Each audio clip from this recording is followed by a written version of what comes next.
She was 16 years old when she threw herself in front of a moving car to save a stranger. He was 17, bleeding, hunted, and terrified, when a black girl from Atlanta grabbed his wrist and pulled him out of death's path. That 1 second cost her everything. 3 broken ribs, a shattered future, 10 years of drowning in debt, while he disappeared back to a world she didn't know existed. Now he's found her again. But the frightened boy she saved is gone. What came back is something far more dangerous. If this story already has you gripping your seat, hit that like button right now, drop your city in the comments below, and let's see how far this story travels. Stay with me until the very end. You won't want to miss what happens next. The rain came down hard that November. Not the kind of rain that cools a city down or washes the streets clean. This was Atlanta doing what Atlanta did best in late fall, pouring everything it had like it was angry at the ground, like the sky had been holding something in for weeks and finally just let go. The gutters ran black with whatever the streets gave up. Steam rose off the asphalt in thin gray wisps where the cold air hit the hot pavement. Streetlights threw orange cones across the wet road, and every puddle looked like fire reflected in dirty glass. Nyla Brooks pulled her hood up tighter and kept walking. She was 16, 5'4", and wearing a jacket that wasn't waterproof, because the waterproof one had been sitting in a pile on her bedroom floor for 3 weeks, waiting to be repaired, and she kept forgetting to take it to the tailor because the tailor cost $14, and $14 was $14. Her shift at Lee's Diner had ended 40 minutes ago. Her feet hurt. Her lower back ached from carrying plates for 6 straight hours. She had exactly $11.73 in her pocket, which was tips from a Tuesday evening, which meant people had been cheap. She cut through the intersection at Delmar and 5th the same way she cut through it every night, diagonally, against the light, because the signal at that corner had been broken for 2 months, and the city hadn't fixed it yet, and everyone in the neighborhood knew to just go when it looked clear. It looked clear. She stepped off the curb. That was when she heard it, the sound of sneakers on wet pavement.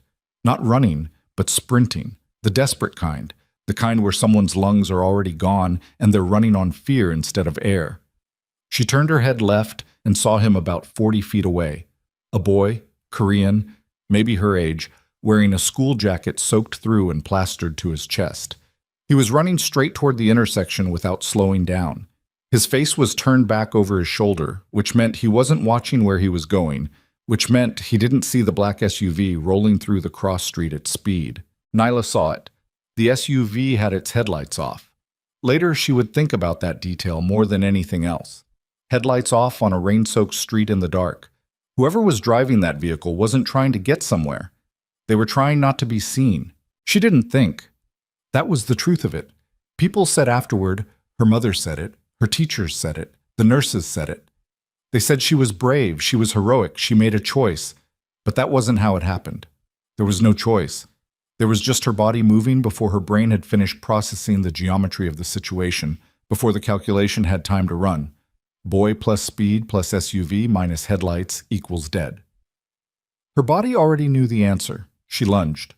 Both hands out, she shoved him from behind with everything she had, all 128 pounds of her, all the force her tired 16-year-old body could generate after 6 hours on her feet. She hit him mid-stride and drove him sideways, off the curb and onto the far side of the intersection, and she felt the displacement of air as the SUV passed so close that the side mirror clipped the back of her jacket and spun her hard into the pavement. She hit the asphalt with her left shoulder first, then her ribs, then the side of her head. The sound she made when she landed was not a scream. It was a grunt, animal, involuntary. And then silence, because silence was all her body had left to offer. The rain came down on her face. She stared up at the orange smear of the broken streetlight and tried to breathe, and found that breathing required something her ribs weren't willing to give. The boy was on his hands and knees 10 feet away, staring at her. Up close, in the fractured light, she could see him better. His face was younger than his size suggested, still carrying that teenage softness in the jaw that hadn't burned away yet. But his eyes were old. Scared, yes. Terrified, absolutely. But behind the fear there was something else, something Nyla didn't have words for at 16. An awareness, maybe. The look of someone who had already understood that the world could turn lethal without warning and had simply been waiting for it to happen. There was a cut above his right eyebrow. Blood ran down his cheek, thinned and pinkened by the rain. "Hey," she managed. The word came out barely above a whisper. He crawled toward her. "Don't move," he said. His English was careful, accented but precise, like someone who had studied it from textbooks rather than television. "I think you're hurt." "I can tell," she said. "I'm going to—" "Get down!" She grabbed his sleeve with fingers that didn't feel like her own and yanked him toward the ground. "They're going to circle back." He froze, then dropped flat beside her without another word. She could feel the heat of him even through the cold and the rain, the heat of someone who'd been running hard for a long time. From the ground, she watched the SUV at the far end of the block swing into a slow, deliberate U-turn. She hadn't been wrong. "Who are they?" she asked. He was quiet for a long second, then, "People I can't explain to you right now." "That's a great answer. I'm sorry. Can you run? Can you?" She tried to sit up. The pain in her ribs detonated like something had been lit inside her chest cavity. White, breathless, nauseating. She got halfway up and stopped. "No," she admitted. He was already on his feet. He reached down without hesitation and pulled her up with both hands, and when she nearly buckled, he caught her, arm around her waist, her arm over his shoulder, and the two of them moved as fast as her broken ribs would allow toward the alley on the south side of the intersection. They made it into the shadow just as the SUV's headlights swept the corner. She pressed herself against the brick wall and breathed in tiny, controlled sips that kept the pain at a manageable level. Just enough oxygen to stay conscious, not enough to aggravate whatever had cracked or snapped inside her left side. Beside her, the boy was completely still. He didn't fidget. He didn't look panicked anymore. He had clicked into something else, a stillness that didn't belong on a 17-year-old, that belonged on someone much older and much harder. The SUV idled at the intersection for a long moment. Then it moved on. Neither of them spoke for a full minute. Finally, the boy said, "My name is Kang Min Jae. Nyla. Nyla." He said it carefully, testing the sound of it. "Are you from here?" "Born and raised." "I have been in Atlanta 3 weeks," he said, "for school." "Hell of a welcome." Something crossed his face that wasn't quite a smile and wasn't quite not one. He looked down at where she was pressing one arm against her ribs. "You need a hospital." "I need about 4 things before I need a hospital, starting with those guys not coming back." "They won't." "Not tonight." He said it with a certainty that bothered her, not because she doubted him, but because a 17-year-old shouldn't sound that certain about what professional killers would or wouldn't do. "I'll call someone." "Your people?" A pause. "Yes?" "The same people who are apparently okay with you getting chased down a street in the rain? It's complicated. You keep saying that, because it keeps being true." She almost laughed, which made her ribs punish her for it, which made her stop immediately. She leaned her head back against the brick and looked at him, really looked, because she was the kind of person who looked at people and she always had been. She saw the wet school jacket. She saw the cut above his eye. She saw the blood that had dried and been rewashed by the rain 3 times over. She saw the way he held himself, straight, contained, like someone had taught him from childhood that showing pain was a transaction you couldn't afford. "You're bleeding," she said. "I know." "You should clean that." "I know." "I'm serious. Head wounds don't look like much, but they bleed a lot, and if you're concussed—" "I'm not concussed." He met her eyes. "Thank you." "For what?" "For—" He gestured almost helplessly at the intersection behind them, at the wet pavement where she'd shoved him out of the vehicle's path, at the whole absurd situation. "For that." "You would have done the same," she said. He looked at her for a long moment.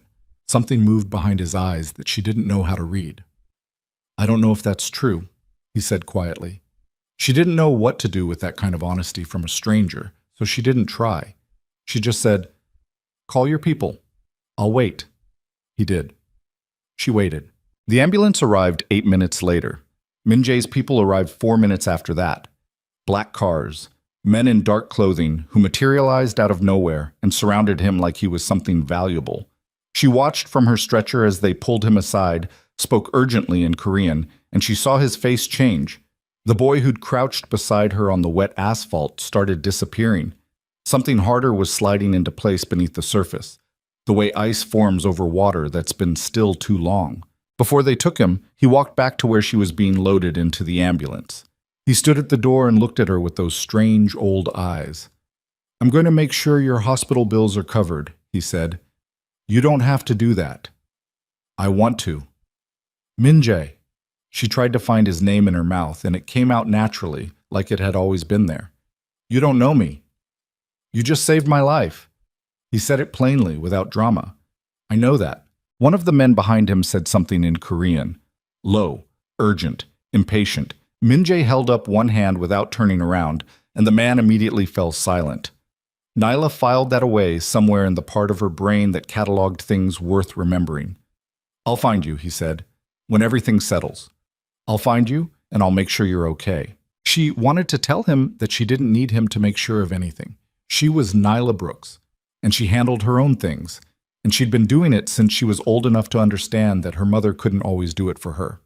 She wanted to say all of that. Instead, she said, "Okay." The ambulance doors closed. That was the last time she saw Kong Minjae for 10 years. Whoa. The hospital confirmed 3 broken ribs on the left side, a mild concussion from the head impact, and extensive bruising across her shoulder, hip, and upper arm. The doctor, a tired man in his late 40s who'd clearly had a very long Tuesday, told her she was lucky. She asked him what lucky looked like, and he seemed briefly offended, and then she was sent to a room that smelled like cleaning fluid and left with an IV line and instructions not to move if she could avoid it. Her mother arrived 2 hours later. Diane Brooks was 41 years old that November and looked like someone who had been running at full speed for 2 decades and had recently started to feel it in her joints. She worked days at a hotel laundry and evenings at a clothing alterations shop, and she had the hands to prove it. Rough, efficient, capable hands that didn't flutter or tremble even when the rest of her was coming undone. When she walked into Nyla's room and saw her daughter lying there with tubes in her arm and her face swollen on one side, she stood in the doorway for exactly 3 seconds before crossing the room and sitting down in the chair beside the bed and taking Nyla's hand. She didn't cry. That wasn't Diane's way. "Tell me," she said. Nyla told her. Most of it. The chase, the SUV, the boy, the shove. She left out the part about the men in dark cars because some parts of a story you don't give your mother if you want her to sleep. Diane listened. When Nyla finished, she was quiet for a moment. "Where's the boy?" she asked. "Gone." "Gone where?" "I don't know." Diane nodded once, the way she nodded when information arrived that she had already half anticipated and was simply confirming. "His family's covering the bills?" "He said so." "Did he give you a number, a name?" "Just his name." Another silence. Diane looked at her daughter's face, the swelling, the cut at her temple, the careful way she was holding herself against the pain, and something moved across her expression that she controlled almost immediately. Almost. "You could have died," she said. "I know. You didn't think about that." "No? You never think about that." "Mom, that's not a criticism, Nye." Diane squeezed her hand. "That's just true." The hospital bill arrived 6 weeks later. Minjae's promise had not been kept. Whether it was because he'd meant it and circumstances had prevented it, or because it had been a panicked 17-year-old's instinct toward reassurance in a moment of crisis, she never knew. What she knew was the number on the paper, which was $47,000, which was a number that didn't belong in Diane Brooks's reality. The insurance covered a portion, a small portion. The remainder settled onto the Brooks household like weight onto a structure that had never been built to hold it. Nyla went back to Lee's diner 6 weeks after her discharge, still taped up, still breathing carefully. The doctor had told her 6 to 8 weeks of rest. She'd lasted 4. The physical therapy sessions she was supposed to attend 3 times a week she attended once, because the copay was $30 and $30 was $30. She never stopped watching the door. Not at the diner, not at school, not on the bus or in the grocery store, or in the dim stairwell of their apartment building. She watched every door she walked through for months, then years. Then eventually she stopped knowing she was doing it, and it just became the way she moved through the world, alert, waiting, half expecting a Korean boy in a wet school jacket to appear out of nowhere the same way he'd materialized running down a dark street. He didn't appear. The debt did. The debt appeared in letters and phone calls and numbers that grew rather than shrank because the interest was predatory and they could barely keep up with minimum payments. It appeared in her mother's voice at 2 a.m. when Diane thought Nyla was asleep and sat at the kitchen table and went over the numbers again with a kind of quiet, desperate arithmetic. It appeared in the college acceptance letter that came in April, Division I school, partial scholarship, pre-med track, that Nyla read twice and then folded and put in a drawer because there was no universe in which leaving her mother made financial sense. It appeared in the physical therapy she never finished, which meant her left side healed crooked, which meant she'd always have a catch in her breathing when she ran hard, a tightness across her ribs on cold mornings, a small permanent reminder stitched into her body of the night she decided to save a stranger. She didn't regret it. That was the complicated part. Even 10 years later, even at 26, even exhausted and in debt and sleeping on her friend's couch in a one-bedroom apartment because she'd had to give up her own place 6 months ago when the emergency expense hit, even then, she didn't regret it. She'd ask herself sometimes, in the way you ask yourself things when you're tired enough that the filters drop, whether she would do it again if she knew what it cost. And the answer was always yes, which didn't make her feel noble. It just made her feel like herself. She was Nyla Brooks. She'd always been the kind of person who moved before she thought. It had cost her 10 years. The hospital where she worked now was a different hospital from the one that had treated her at 16. Same city, different part of it. A large medical center on the north side of Atlanta where she put in 12-hour shifts as a patient care technician, drawing blood and taking vitals and doing everything just below the threshold of what required a nursing degree, which she was working toward slowly, one community college class at a time when money allowed, which it didn't always. The work was physical and thankless, and she was good at it in the way she was good at most things, quietly, without celebration, through repetition and attention to detail. The patients liked her. Most of them. Some of them were nasty in the way that sick and frightened people get nasty, and she'd developed a face for those situations, calm, impenetrable, professionally neutral, that her colleagues called her hospital face, and that cost her more energy to maintain than the actual physical work did. Her friend Tamara had given her the couch 3 months ago without being asked. Tamara worked in radiology and was one of those people who communicated primarily through bluntness and food. She'd left a plate covered in foil on the kitchen counter the first night Nyla moved in with a note that said, "Eat this. Stop apologizing for being here. This ends when you get back on your feet, not a second before." Nyla had eaten the food and cried a little, quietly, in the bathroom, and then stopped because crying was a use of energy she couldn't afford. She was 26 years old, and she was holding everything together with her bare hands and very little else. It was a Thursday morning in October when the letter came. She almost didn't see it. Tamara had left for an early shift before Nyla woke up, and the apartment was quiet and gray with morning light. When Nyla made coffee and checked her phone and then noticed the envelope on the kitchen counter with a sticky note on top in Tamara's handwriting. "Dropped in the mail slot last night. Fancy envelope. Smells expensive. Don't know what it is, but open it before you go to work." The envelope was good paper. Cream-colored, thick, with a texture to it that you only got in stationery that cost money. Her name was printed on the front in clean, measured type. Not a label, not a stamp, but typeset directly onto the envelope itself, which meant someone had arranged for it specifically. No return address. A Korean postage mark. She stood in the kitchen in her socks and yesterday's hospital scrubs and looked at the envelope for a long time before she opened it. Inside was a single card. Same heavy cream paper, 3 lines of text in English, in the same clean, measured type. "I never stopped looking for you. I need to see you. KMJ." And below that, a phone number. Nyla stood in her kitchen with the card in her hand and the coffee going cold behind her and felt something she didn't have a clean name for.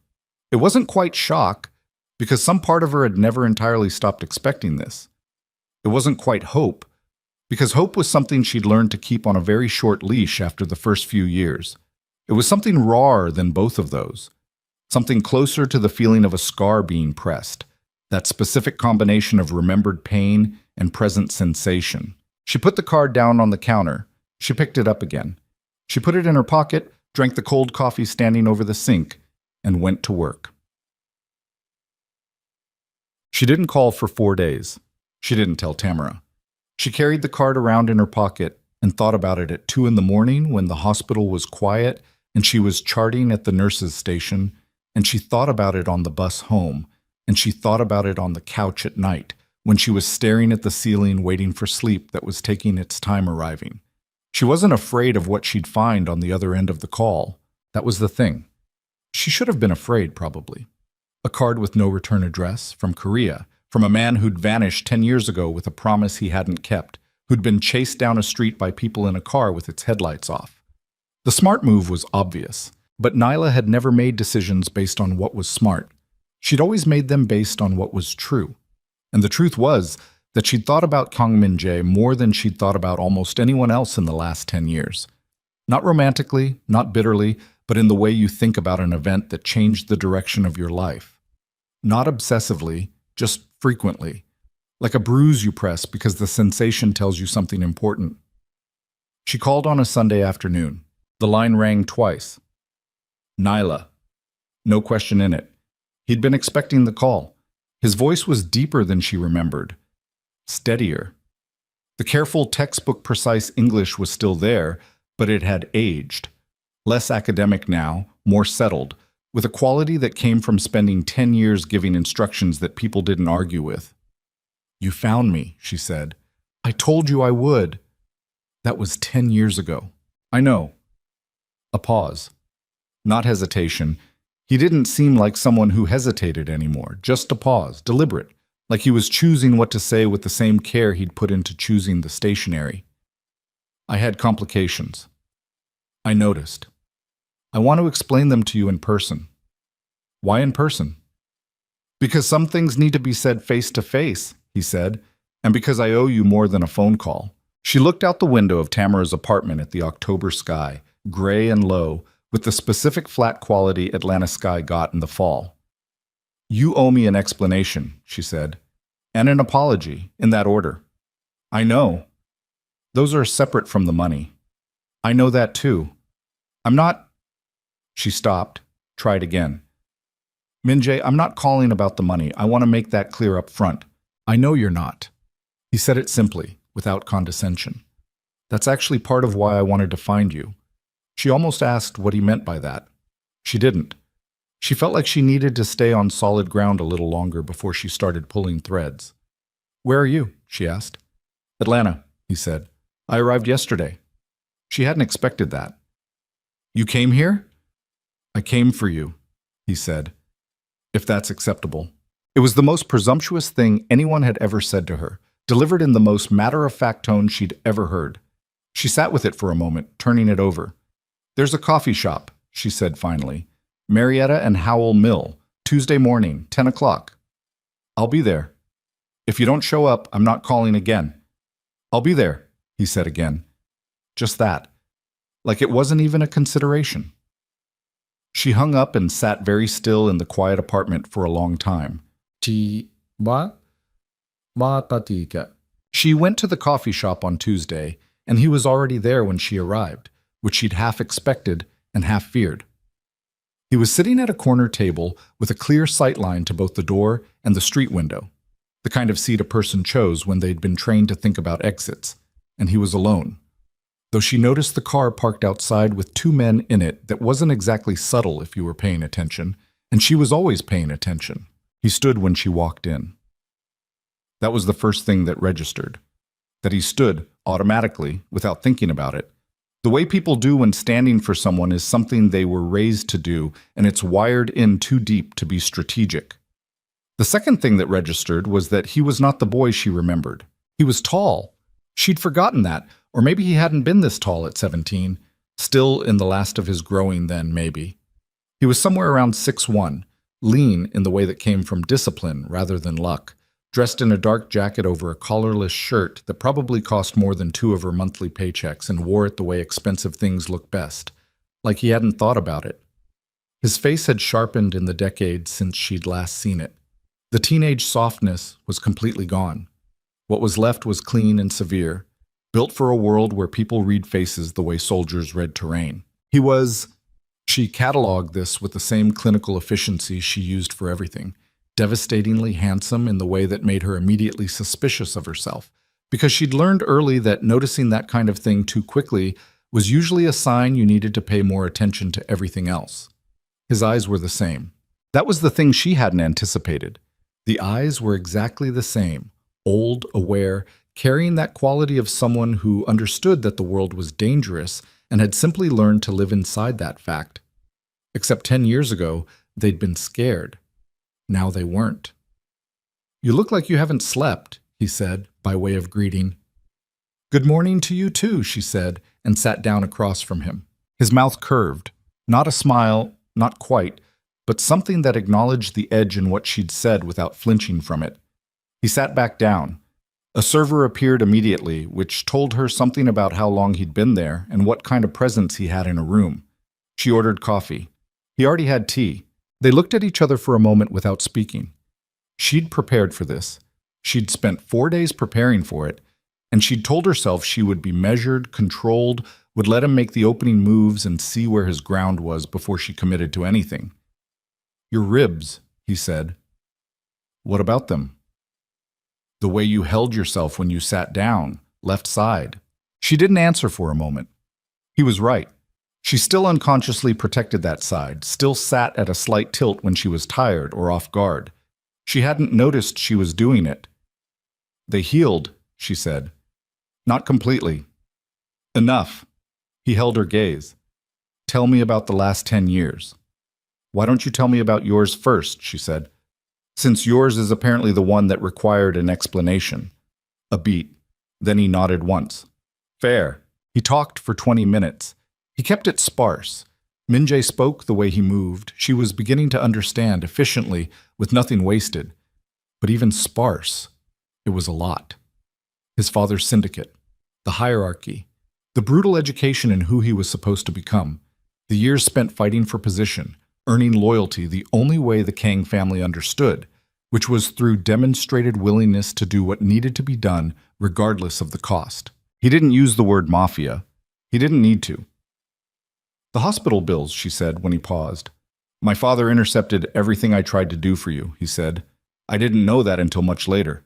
By the time I understood what had happened, 3 years had passed." "And after you understood?" "I tried to find you 3 times. Each time my father's people, he created obstacles." Something hardened in his jaw. "He didn't want me connected to anyone from that night in Atlanta." "Why?" "Because the men who were chasing me," Min-jae said carefully, "were sent by him." The coffee shop sounds continued around them. The espresso machine, the low murmur of conversations, someone's laptop keys. None of it touched the absolute stillness that opened up at their table. "Your father," she said. "Yes." "Sent men to chase you. He needed to consolidate an alliance with a rival organization, using me as a demonstration of vulnerability to be eliminated and then saved at the last moment. Controlled theater." His voice was flat, like he'd processed the emotion out of it long ago. "I wasn't supposed to actually die, just be frightened. But things escalated faster than he intended, and I ran, and then I stepped in front of his car," she said. "Yes." She sat with that for a long time. "He let you believe he'd handle my bills," she said. "He told me it was done." Min-jae looked at the table, then back at her. It was the first time since she'd walked in that he'd looked anything other than controlled. "I found out the truth when I was 21. I've been trying to find you since." 5 years, she said. 5 years. "He's that powerful." He was. Min-jae picked up his tea. "He's less powerful now." She looked at him, really looked, the way she'd done in the alley 10 years ago, and saw the same thing she'd always seen in him, underneath all the new hardness. She saw someone who'd grown up understanding that the world was shaped by forces that didn't care about what you deserved, and had decided to become one of those forces rather than be crushed by them. She understood that impulse completely. It didn't make him simple. "What do you want, Min-jae?" she asked.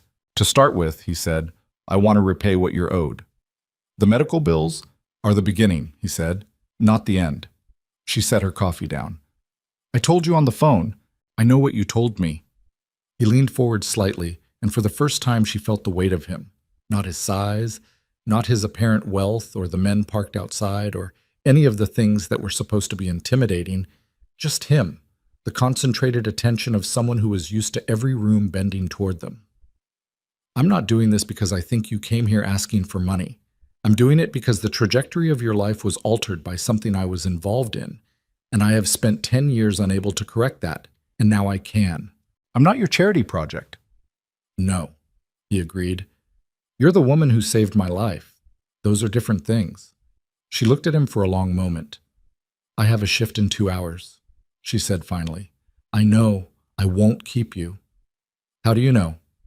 I know your schedule, he said, not apologetically, just as information. I've been careful. I didn't want to surprise you at the hospital. But you found my schedule. Yes. She stopped. That should bother me more than it does. Should it? You tracked me down, Minjai. I looked for you for 5 years, he said quietly. When I finally found you, I wanted to be careful about how I approached this. Looking at your schedule wasn't surveillance. It was making sure I didn't do this wrong. She didn't know what to do with that. She also wasn't sure she entirely believed it, which she noted, which she filed. I'll think about it, she said. Whatever you're offering. That's all I'm asking. She stood to leave. He stood too, that same automatic reflex. She picked up her jacket and then paused. The boy you were, she said. In the alley. He's still in there somewhere? He was quiet for a moment. He's harder to reach than he used to be, he said. Yeah. She looked at him. I figured. She walked out of this coffee shop and felt his eyes on her back until she pushed through the door and turned the corner. And then she stopped against the wall outside and breathed for a moment with her hand pressed against her left ribs, the old habit, the old ache, and thought about what 10 years could do to a person and what 10 years could do to a frightened boy with old eyes, and what it meant that some part of her was less afraid of the answer than she probably should have been. Her phone buzzed, a text from an unknown number. Thank you for coming. She stared at it, then typed back, Don't run my schedule again. His response came in 30 seconds. Noted. She put her phone in her pocket and started walking toward the bus stop, and the October wind came down the street and hit her face cold and clean, and somewhere behind her in the coffee shop, Kang Min-jae was watching the door she'd walked through and thinking things she couldn't read yet. She was going to have to decide what to do with him. And somewhere underneath the caution, underneath the 10 years of hard practical wisdom she'd built on top of herself like armor, somewhere underneath all of it, something was moving that she hadn't felt in a very long time. She wasn't sure yet if that was the most dangerous thing about him, or the most true.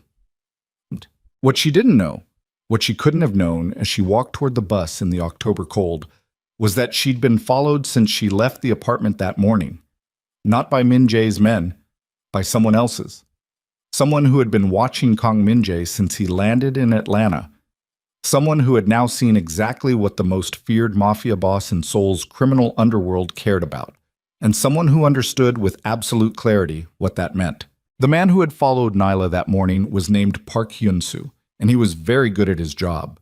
He was 34 years old, former military intelligence, and had been working for the Jeong organization, the Kang Syndicate's primary rival in Seoul's criminal hierarchy, for 6 years. He was not large or physically intimidating. He was the kind of man who could stand in any room and be instantly forgotten, which was the most dangerous kind. He had a thin face, careful eyes, and the patient stillness of someone who had spent years learning that observation was more powerful than action. He sat in a cafe 2 blocks from where Nyla had gotten off the bus and sent a single message to his superior. Contact confirmed. She matters to him. Then he ordered another coffee and waited to see what happened next. Nyla's shift started at noon and ended at midnight, and by the time she got back to Tamara's apartment, her feet were beyond hurting. They were a separate problem existing at the end of her body that she was managing from a distance. She came through the door and found Tamara on the couch, with takeout boxes spread across the cushions and the television running something she wasn't really watching. And Tamara looked up and immediately said, "You look like you wrestled someone and lost." "Long shift," Nyla dropped her bag by the door. There's chicken in the box on the left. Tamara studied her. Also, you have a face. I always have a face. A specific face. The one you get when something happened that you haven't decided how to talk about yet. Tamara pointed the remote at her. Sit down and eat. Talking optional, but the food's mandatory. Nyla sat. She pulled the box toward her and ate for a few minutes without speaking, and Tamara left her to it, which was one of the many reasons she was the only person Nyla had ever been willing to ask for help. I met with him, she said finally. Tamara went very still. She knew the broad shape of the Min-jae story. Most of it, the medical version, the financial wreckage version, not all the details. Enough. And, she said, he's not what I expected. What did you expect? I don't know. Something easier to dismiss. Tamara was quiet for a moment. What does he want? He says he wants to repay what I'm owed, cover the debt, give me a job in one of his companies. What kind of companies? Legitimate ones, apparently. Apparently, Tamara repeated, and put a specific weight on the word. I know, Nyla said. Nyla, this man runs. I know what he runs. Do you? Because you're saying his name like that, like the way people say names when they're already in trouble. Nyla looked at her. I'm not in trouble. You went to that coffee shop to hear him out. And now you're home talking about him at midnight with that face. Tamara set her food down. I'm not telling you what to do. I'm just telling you what I see. And what I see is someone who's been surviving on fumes for 2 years. And along comes a man with all the resources in the world. And that is a specific kind of dangerous that has nothing to do with whether he's a criminal. Nyla didn't answer. Because you might actually like him, Tamara said. And that's the part that scares me. The apartment was quiet for a moment. Outside, Atlanta moved through its late night. Sirens somewhere distant. A car bass-heavy through the wall. The ordinary sounds of a city that didn't stop. He knew my schedule, Nyla said. He'd looked into my life before he contacted me. That's not a small thing. No. She was quiet. But the way he said it, it wasn't possessive. It was careful.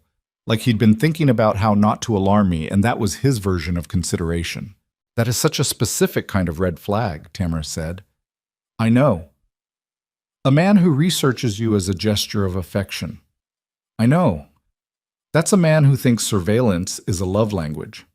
Despite everything, Nyla almost smiled. I texted him and told him not to do it again. And? He said, noted. Tamara picked her food back up. I don't like this. You don't have to. I know I don't. I'm saying it anyway because that's what I do. She looked at Nyla with the direct, undecorated honesty that had always been her primary mode. If you decide to see him again, just know what you're walking into, all of it, not just the version he shows you. That's always been the plan, Nyla said. Make sure it stays the plan. He called the next morning at 8. She was awake, had been awake since 6, which was usual because her body had decided years ago that sleeping past 6 was a luxury it didn't trust. And she was sitting on the couch with coffee when her phone lit up with the number she'd already saved, without entirely meaning to, under his initials. She picked up. I'd like to see you again, he said. Good morning to you too. Good morning. A pause, and she heard him recalibrate. A brief adjustment. Someone catching themselves doing things on autopilot that weren't appropriate for this particular conversation. I'm sorry. Good morning. Better. She drank her coffee. When? Today, if that works. It doesn't. I have a lecture at 2. I'm taking a class. And errands before that. Tomorrow? I work tomorrow. The day after? Min-jae. She set the coffee down. What's the urgency? A longer pause this time. I'm in Atlanta for a limited window, he said. I have obligations in Seoul that I can't push past a certain point. How long? 10 days, possibly 2 weeks. And you want to fit 10 years of conversation into 2 weeks. I want to start, he said. The rest doesn't have to happen in 2 weeks. She considered that. The rest. The careful implication that 2 weeks was a beginning rather than a conclusion. She filed it and kept her voice even. Tomorrow evening, she said. I'm off at 7. I can meet you somewhere at 8. I'll cook, he said. You'll cook? Yes. Where? I have a temporary residence. It's secure and private. If that's uncomfortable, send me the address, she said. I'll decide when I get there if I'm coming in. That's fair? I know it is. She hung up and looked at the wall of Tamara's apartment and thought about the word secure and how naturally it had come out of his mouth. Not as reassurance, but as description, the way you'd describe a building's square footage or its proximity to transit. Just a feature of the space, something that was considered as a matter of course. She thought about what kind of life produced that as a matter of course. The address he sent was in Buckhead, which told her something. The building was the kind that didn't list itself prominently. No marquee signage, no doorman visible from the street, just a clean glass entrance with a discreet panel and a man inside the lobby who was dressed like building security but held himself like something else. He confirmed her name without her giving it and sent her up to the 14th floor without making it feel like a process, which meant the process had already happened somewhere she couldn't see. She stood in the elevator and looked at herself in the mirrored door and thought, "You're walking into a mafia boss's private residence." Then she thought, "He cooked." The elevator opened directly into the apartment. It was large and mostly empty in the way that temporary residences are empty. Furniture that was expensive but impersonal, views of Atlanta that were objectively spectacular, and almost nothing that indicated who lived here. No photographs, no personal objects visible from the entrance, just clean lines, good lighting, and the smell of food that hit her immediately and was, without question, Korean. Minjae came out of the kitchen wearing a simple dark shirt with the sleeves pushed to the elbows and holding a dish towel, and for a second, just a second, she saw something in the apartment that she hadn't expected to find there. A person.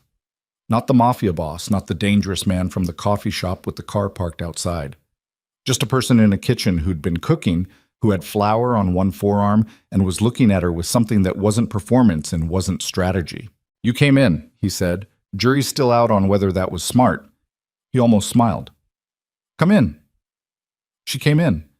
The food was doenjang jjigae, fermented soybean paste stew, with rice and several small dishes arranged on the counter with the methodical care of someone who had cooked this way their whole life. She sat at the counter and watched him finish it, and the silence was not uncomfortable, which surprised her because she'd expected either tension or performance, and this was neither. "You cook," she said. "My mother taught me before she died," he said. He didn't look up from the stove. "I find it useful when I need to think." "How long has she been gone?" 14 years. She did the math. He'd been about 13. "I'm sorry." "She was the better of my parents," he said simply. "By a significant margin." She didn't push on it. "What did you need to think about today?" He looked up then. "You." "That's a very direct answer. I'm trying to be direct with you," he said. "You strike me as someone who recognizes when people aren't." "I do," she confirmed. "Then I'll keep doing it." He ladled the stew into bowls and set one in front of her. "Eat first, talk after. The food is better hot." She ate. It was extraordinary, rich and deep and complex in a way that took time and attention to produce. Not the kind of thing you made quickly or carelessly. She ate most of the bowl before she said anything else. "My mother used to say you can tell everything about a person by how they feed someone," she said. "What does this tell you?" "That you paid attention when your mother taught you." She looked at him. "And that you wanted me to know that." He was quiet for a moment. "Maybe." "Don't maybe me. You know exactly what you're doing." He met her eyes. "Yes," he said. "I do." "Okay." She set down her chopsticks. "Then let's talk about the job." "Oh." He laid it out with the same economy he used for everything. One of his legitimate companies, a logistics and trade firm based in Seoul with a North American operations office in Atlanta, was looking for someone to lead a community outreach and HR compliance division. The position paid 3 times what she made at the hospital. It came with full benefits, housing stipend, and the ability to continue her nursing coursework. She listened without interrupting. When he finished, she said, "Why does a logistics company need community outreach?" "Because I made it need it," he said. "I restructured the division 8 months ago to be a real function, not a cover." Cover for what? Previously, it was used to manage optics around syndicate-adjacent business interests. He said it flatly. I ended that. It's a real HR compliance and community engagement function now. It needs someone who knows what they're doing. And you decided I know what I'm doing based on what exactly? Your educational record, your performance reviews at the hospital, which your supervisors apparently give openly to anyone who asks. He stopped at her expression. I know. You ran my performance reviews. I wanted to be sure the role was appropriate before I offered it. Min Jae. She put her hands flat on the counter. I need you to understand something. I am not a person who can be managed. I'm not a project you get to research and optimize and present a solution to. I'm a person. If you want to have a real conversation with me, that starts with you staying out of my files. He looked at her for a long moment. Something moved in his jaw. Attention. Controlled. You're right, he said. I know I'm right. I've spent 10 years in an environment where gathering information before approaching anything is survival instinct, he said. I understand that's not how you operate. I'll adjust. It's not just how I operate, she said. It's basic respect. Yes. No argument, no qualification. I understand. She looked at him. Waited to see if there was a but coming. There wasn't. The job, she said. Still on the table. I need to think about it. Take the time you need. I want to talk to a lawyer before I sign anything. Of course. My own lawyer, not one connected to you. Naturally. She picked up her chopsticks again and ate for a moment. He refilled her bowl without asking, which she noted, the automatic hospitality, the attentiveness that was either genuine or so deeply practiced as to be functionally identical. Tell me about the syndicate, she said. He set the pot down. Specifically, how it works, what you actually run. I don't want the sanitized version. The sanitized version is that I oversee several large, legitimate corporations with complex international interests. He sat down across from her. The real version is that the Kang Syndicate controls significant portions of Seoul's supply chain infrastructure, several major shipping routes through the Pacific, casino operations in 3 countries, and various other interests that exist in the space between legal and not. My father built most of it on violence and fear. I've spent the last 3 years trying to shift it towards something that doesn't require either. How successful have you been? More than my father's people expected, less than I'd like. Do people die? She asked. Direct? No softening. He held her gaze.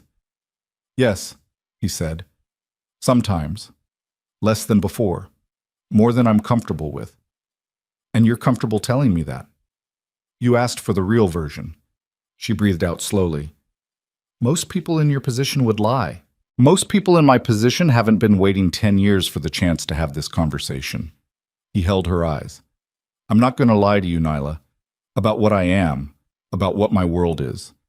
You can decide what to do with the truth, but you're going to have it. She sat with that for a long moment. The apartment was quiet around them. Atlanta a grid of lights through the floor-to-ceiling windows, the world outside continuing its business at a careful distance. Why does it matter? She asked quietly. What I decide. He was still for a moment, then, because you're the only person I've wanted to be honest with in a very long time. She didn't answer. After a moment, she said, I'm going to think about the job. Okay. And I'm going to see you again before you go back to Seoul. Okay. But I'm going home now, she said, because this is already a lot. I know. He stood when she stood. Thank you for coming. Thank you for the food. She pulled on her jacket. It was really good. My mother would have liked you, he said. She paused at the elevator, looked back at him standing in the kitchen doorway with the dish towel still over his shoulder and the city lights behind him. You don't know that, she said. She liked people who said exactly what they meant, he said. She didn't meet many. Nyla got in the elevator. The doors closed. She rode down 14 floors with her hands in her pockets and her jaw tight, and by the time she hit the lobby, she was already doing the calculation she'd been avoiding, the one where she admitted to herself that it wasn't the job she was considering. It was him. And that was the beginning of the problem. Well, 5 days passed. She saw him 3 more times, twice for meals, once for a walk through Piedmont Park, that somehow lasted 3 hours without either of them noticing. Each time, she understood him better. Each time, understanding him better made things more complicated rather than less. He was not an easy person. He was controlled in a way that could tip into cold, and there were moments, brief, usually when his phone interrupted something, where she saw the other version of him slide into place like a visor dropping, and the warmth was gone, and what was left was precise and impenetrable and capable of things she couldn't fully imagine. Then the call would end, the visor would come up, and he'd be looking at her again with those careful old eyes. She was not naive. She knew what she was watching. She just couldn't entirely make herself stop watching. On the 5th day, he called at 6 a.m. "Something's happened," he said. His voice was flat in the way that meant controlled, not calm. She sat up on the couch. "What?" "Someone's been watching you. One of my security team identified him yesterday, Park Hyun-soo, employed by the Jong organization. A beat. He's been following you since the day we met at the coffee shop." Her stomach went cold. "Since the coffee shop?" "Yes." "How long before your team noticed?" A pause that told her the answer wasn't one he liked giving. 3 days. 3 days. She was already on her feet, moving to the window without thinking about it, then stopping herself because that was exactly the wrong instinct if someone was watching the building. "So they know. The Jung people. They've known about me for 3 days." "Yes." "What does that mean for me?" "It means you're visible now," he said, "in a way that has consequences." "What kind of consequences, Min-jae?" "The Jung organization will use you as leverage if they can," he said. "It's how they operate. They'll watch to determine how much I value you, then calculate whether the risk of moving against you is worth the advantage." "And how much do you value me?" she said. The question came out flat, not soft. She needed information, not reassurance. "Enough that it's a problem," he said. "The honest version." She'd asked for the honest version, and he kept giving it to her. "What do I do?" she said. "Come here," he said. "Until I can get Hyun-soo handled and assess how wide their surveillance has gone. I have security at this building that makes it the safest option. I'm not hiding in your apartment, Min-jae. It's not hiding. If I run to you, they've already won whatever calculation they're running," she said. "I'm not doing that." She could hear him thinking on the other end, not hesitating, but running through angles. "2 of my men on you, Tit," he said finally. "Discreet. Non-intrusive. Just coverage."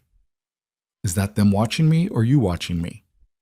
"Both," he said. "Honestly," she pressed her hand against her ribs. The old habit. "Fine," she said. 2 men. But they stay invisible unless something actually happens." "Agreed." "And Min-jae." She made sure her voice was steady. "This is exactly what I was afraid of. I know. I walked into that coffee shop and now someone is following me to work. I know." His voice dropped slightly. "I'm sorry, truly." "Sorry doesn't fix what visibility costs," she said. "No," he said. "It doesn't." A pause. "But I can fix it, if you let me." She stood in Tamara's apartment in the early morning light and thought about what letting him fix things would require, and what it would cost, and how different that cost was from the one she'd already paid. "Come get me," she said. "We need to talk in person." "I'm already downstairs," he said. She stopped. "You're already—" "I called you from the car." His voice was careful. "When my security flagged the surveillance, I came. I didn't want to tell you over the phone and leave you there alone." She stood very still. Part of her wanted to be angry about it. The presumption, the unilateral decision, the way he just arrived. And part of her, the part she was having increasing difficulty overruling, felt something shift in her chest that wasn't anger at all. "Give me 5 minutes," she said. "Take 10, he said. "I'm not going anywhere." She got dressed in 7. She was almost to the door when Tamara appeared from the bedroom, half awake, reading Nyla's face with the accuracy of someone who'd known her for 8 years. "What happened?" Tamara said. "Someone's been following me," Nyla said. "Connected to a rival organization. Min-jae's security caught it. I'm going to go figure out what it means." Tamara stared at her. "Nyla." "I know." "You've known this man 11 days." "I know. And you're already being tailed by Korean crime organizations." I'm not saying don't go. Tamara crossed her arms. I'm saying look at me first. Nyla looked at her. Come back, Tamara said. Just that. Direct and quiet, and underneath it something real that had nothing to do with drama. I'm coming back, Neela said. She walked out the door and down the stairs and through the lobby and out onto the morning street where a black car sat at the curb with its engine idling. And when she got in, Minjae was in the back seat, and he looked at her with those eyes that she'd stopped being able to read as just careful and started reading as something else. And she looked back at him and thought, this is the point where a smart person stops. Then the car pulled away from the curb, and someone took a photograph of the license plate from a building across the street, and that photograph was transmitted to a phone in Seoul within 4 minutes. And the man who received it looked at it for a long moment and then made a call to his father. The message was simple. She's in the car. It's confirmed. The man receiving that call was Kang Dae-sung. And on the other end of the line, the former patriarch of the Kang Syndicate said nothing for a very long time. Then he said, bring me everything you have on her mother. The car moved through Atlanta's morning traffic, and neither of them spoke for the first several minutes, which told Nyla something. That Minjae was running calculations she couldn't see. That the controlled stillness beside her wasn't peace, but the opposite of it. She watched his hands. They were flat on his thighs, perfectly still, and that stillness cost him something. She could feel the cost of it the way you feel temperature change without seeing it happen. How long has Jung been watching you? She asked. Longer than Hyun-soo, he said. Hyun-soo is recent, a field operative assigned specifically to Atlanta once they knew I was here. The broader surveillance on my movements has been running for months. So they were watching you, and they found me. Yes. And now your father knows about me. He turned to look at her. Who told you that? Nobody told me anything, she said. You said rival organization. The Jong people are watching you. Your father arranged what happened 10 years ago through an alliance with a rival organization. She kept her voice even. How many rival organizations are there? A pause. The significant ones? 3. And of the significant ones, which one would your father use to run surveillance on you now? He was quiet for a long moment. Outside, Atlanta slid past. Gas stations, strip malls, the ordinary morning architecture of a city going to work. He would use the one that already has infrastructure in Atlanta, Minjae said finally. The Jong organization. Yes. So Hyun-soo wasn't working for a rival, she said. He was working for your father. The word father came out of her mouth like something she was handling carefully, at a distance, because she already understood it was explosive. Minjae looked out the window. His jaw was a hard line. I don't have confirmation of that. But you think it. I think it's the most logical reading. Yes. Then say it. He turned back to her.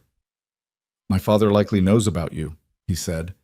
And he likely knows before I intended him to, because I was careful, but not careful enough, and he has eyes I don't always account for. Why didn't you lead with that this morning? Because I needed to think through what it meant before I said it out loud. What it means, she said, is that the man who arranged to have you chase down a street when you were 17 now has information about me. That's what it means. Yes. And you brought me into a car. To keep you safe, to keep me contained, she said. Not accusing, clinical, precise. Whether you mean it that way or not, Minjae, the effect is the same. I'm in your car, going to your location, because someone connected to your world is following me. That's not safety. That's capture with better intentions. He absorbed that without deflection. She watched him take it in and not argue with it, which was either honesty or strategy, and she was having increasing difficulty telling the difference. What do you want to do? He asked. I want to know everything, she said. Right now. Not the version you've been giving me in pieces. Everything your father knows, everything Jong has on me, and what the realistic threat level is for someone who has no stake in any of this beyond the fact that she was in the wrong place at the wrong time 11 days ago. You weren't in the wrong place, he said quietly. Don't do that, she said. Don't make it romantic right now. He looked at her for a moment. Then he said to the driver, in Korean, something short and decisive. The car changed direction. Where are we going? She asked. Somewhere I can show you instead of tell you, he said. It'll be faster. The building they pulled up to 40 minutes later was not in Buckhead. It was in a quieter part of the city, an unremarkable office building with a parking structure attached, and they went up to the third floor and through a door that required a keypad and a second check she didn't see the mechanism for. And inside was a room that looked like a very clean, very sober version of a war room. Screens on one wall. A table. Three men who stood when Min-jae entered and whose eyes went immediately to Nyla with the specific quality of people assessing a variable. Min-jae said something to them in Korean. Two of them left. The third, a lean man in his late 30s with close-cropped hair and the kind of face that processed information faster than it showed it, stayed, and Min-jae switched to English. "This is Yoon Jae-won," he said. "He runs my security operations." Jae-won nodded at her, not warmly, but not hostilely either, the nod of a professional acknowledging a situation. "Show her what we have on Hyun-soo," Min-jae said. Jae-won turned to the screens without comment and pulled up a file.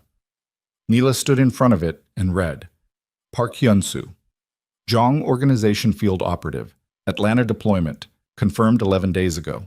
Surveillance targets, Kang Min-jae, secondary target identified as Nyla Brooks. Subject confirmed contact with primary target day 1. Photographs taken, 47. Locations documented, Nyla's workplace, Tamara's building, the coffee shop, the Buckhead residence, Piedmont Park. 47 photographs. She'd been photographed 47 times in 11 days without knowing. She stood very still and read the whole thing and kept her breathing controlled and even because losing her composure in this room in front of these people was not something she was willing to do. "The transmission log at the bottom," Jae-won said. "The photographs were being sent in batches. The last batch went to 2 recipients." "2," Min-jae said. He hadn't looked at the screen yet. He was looking at Nyla.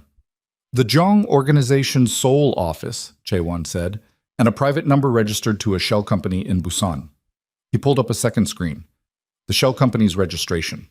The director listed on the incorporation documents. Kang Dae-sung. Nyla read the name. She'd never seen it written down before. She'd only heard Min-jae say it twice, and both times he'd said it the way people say the names of things that cost them.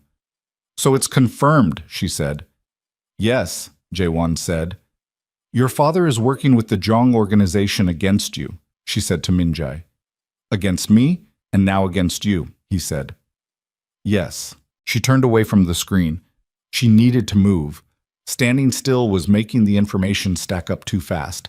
And when information stacked up too fast, she made bad decisions, and she couldn't afford bad decisions right now. She walked to the window and looked at the parking structure and the ordinary Atlanta street beyond it and breathed. "What does he want?" she asked. "He wants control of the syndicate back," Min-jae said. "He lost it 18 months ago. I took it legally through the council. He'd made too many enemies by then to hold the vote. He's been building a counter-coalition since.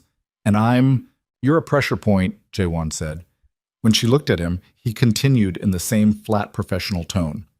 "If Dae-sung can demonstrate to the council that Mr. Kang's judgment is compromised by a personal attachment to an outside party, he has grounds to call a formal challenge to the leadership. He needs evidence that you represent a liability." "Evidence like surveillance photographs," she said. "Evidence like the pattern of behavior those photographs document," Jae-won said. 5 meetings in 11 days, private residence, personal car. The pattern reads as significant attachment. "Is it significant enough?" she asked. She was asking Min-jae now. He held her gaze. "By the standards of the council, yes." "And by your standards?" A pause that told her everything before he answered it. "Yes," he said. She turned back to the window. Outside, a delivery truck was idling at the curb. A woman walked past it with a dog that kept stopping to investigate the tire. The ordinary world, running its ordinary business without any awareness of the architecture of consequence being built around it. "What does he have on my mother?" she asked. Complete silence behind her. She turned around. Min-jae and Jae-won were looking at each other with a specific quality she recognized from the hospital. The look of two people deciding how to deliver information that was going to hurt. "What does he have on my mother?" she said again. Slower. Harder. Jae-won looked at Min-jae. Min-jae gave a short nod. "Dae-sung's people made contact with your mother's current medical providers 2 days ago," Jae-won said. identifying themselves as representatives of a debt collection firm. They now have her full current medical record, her ongoing treatment details, and her home address. Neela felt the room change temperature, or she changed temperature. She couldn't tell the difference. Her mother's medical record, her mother's address. "She's in treatment?" she asked. Her voice was steady. She was making her voice steady through sheer force. "Yes," Chae-Wan said carefully. "Chronic condition. Managed, but—" "I know what she has," Nyla said. "I've been managing her appointments for 3 years." She looked at Min-jae. "He has her address." "Yes." "He has her medical record." "Yes." "And he got it 2 days ago, which was before you knew he was watching me, which means you're 3 days behind his information and 2 days behind his actions." Min-jae's jaw was tight. "Yes. My mother is a 61-year-old woman with a heart condition, and she is currently alone in her apartment, and your father has her address." She said each clause separately, distinctly, because she needed to hear the full shape of it. "And you brought me here." Where is she right now?" "She's—" Chae-Wan checked something. "We have eyes on her building as of 40 minutes ago. She's inside. No activity." "You already had eyes on her building. When we identified the scope of Dae-sung's surveillance, we moved coverage to your primary contacts immediately," Chae-Wan said. "So you knew about my mother before you called me this morning," she said to Min-jae. The silence was her answer. "You knew," she said, "and you called me to come to you. You didn't tell me they had my mother's information. You told me someone was following me and you needed me somewhere safe, and you let me get in the car thinking the threat was to me." "The threat is to you." "The threat is to my mother," she said. The steadiness in her voice was costing her something structural now. She could feel the foundations of it under stress. "That's what he'll use. He won't touch me. I'm connected to you and touching me has consequences. But my mother is just a 61-year-old woman with a heart condition and a medical record that someone just obtained illegally. And she doesn't have any protection except me." "She has mine now," Min-jae said. "She didn't ask for yours." Nyla took a step toward him. "She doesn't know any of this exists. She has spent 10 years cleaning up the damage the last time your world touched our lives. And she has no idea it just reached back out." "I know," he said. "Say something other than I know." "I'm trying to protect her. By keeping information from me." She stopped 2 feet from him. This close she could see the tension in his face, not the controlled professional mask, but something underneath it, something that was actually conflicted, that was actually struggling. She didn't let it move her yet. "I asked you for honesty. I asked you for it specifically, Min-jae, because I told you that's the only way this works. And the first time something hard came up, you managed the information. I was trying to avoid panic." "I don't panic," she said. "That's the thing about me you keep underestimating. I don't panic. I assess. I handle. I have been handling things since I was 16 years old and none of them have broken me yet." She held his gaze. "But I cannot handle what I don't know. And I cannot protect my mother from information you're keeping from me." He stood there and took it. All of it, without looking away. "You're right," he said. "I know I'm right. I made the wrong call," he said. "I should have told you everything on the phone." "Yes," she said. "You should have." Chae-Wan had found something in his peripheral professional vision to study intensely during this exchange. Nobody acknowledged it. "I need to go to my mother," she said. "Let me take you—" "No." She picked up her jacket. "I'll go alone. With your invisible men if you insist, but I'm not showing up at my mother's door in one of your cars." "Nyla—" "She doesn't know about you," she said. "She doesn't know what any of this is, and she's not going to find out by watching me get out of an armored SUV." She looked at him. "I'm going to go see her, make sure she's okay, and figure out what she needs to know and how to tell it.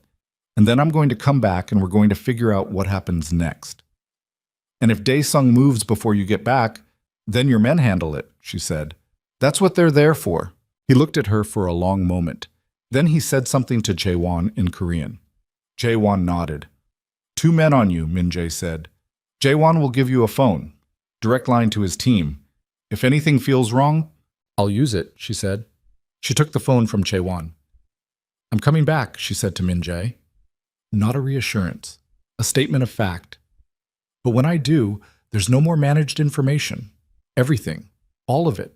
Whatever your father has, whatever the Jiang people are planning, whatever the council situation is, I need the full picture. You'll have it, he said. She believed him. She wasn't sure if that made her smart or not. She left. Her mother's apartment was in a quiet part of southwest Atlanta, the kind of neighborhood that had been many things over many decades and was currently in the middle of deciding what it wanted to be next.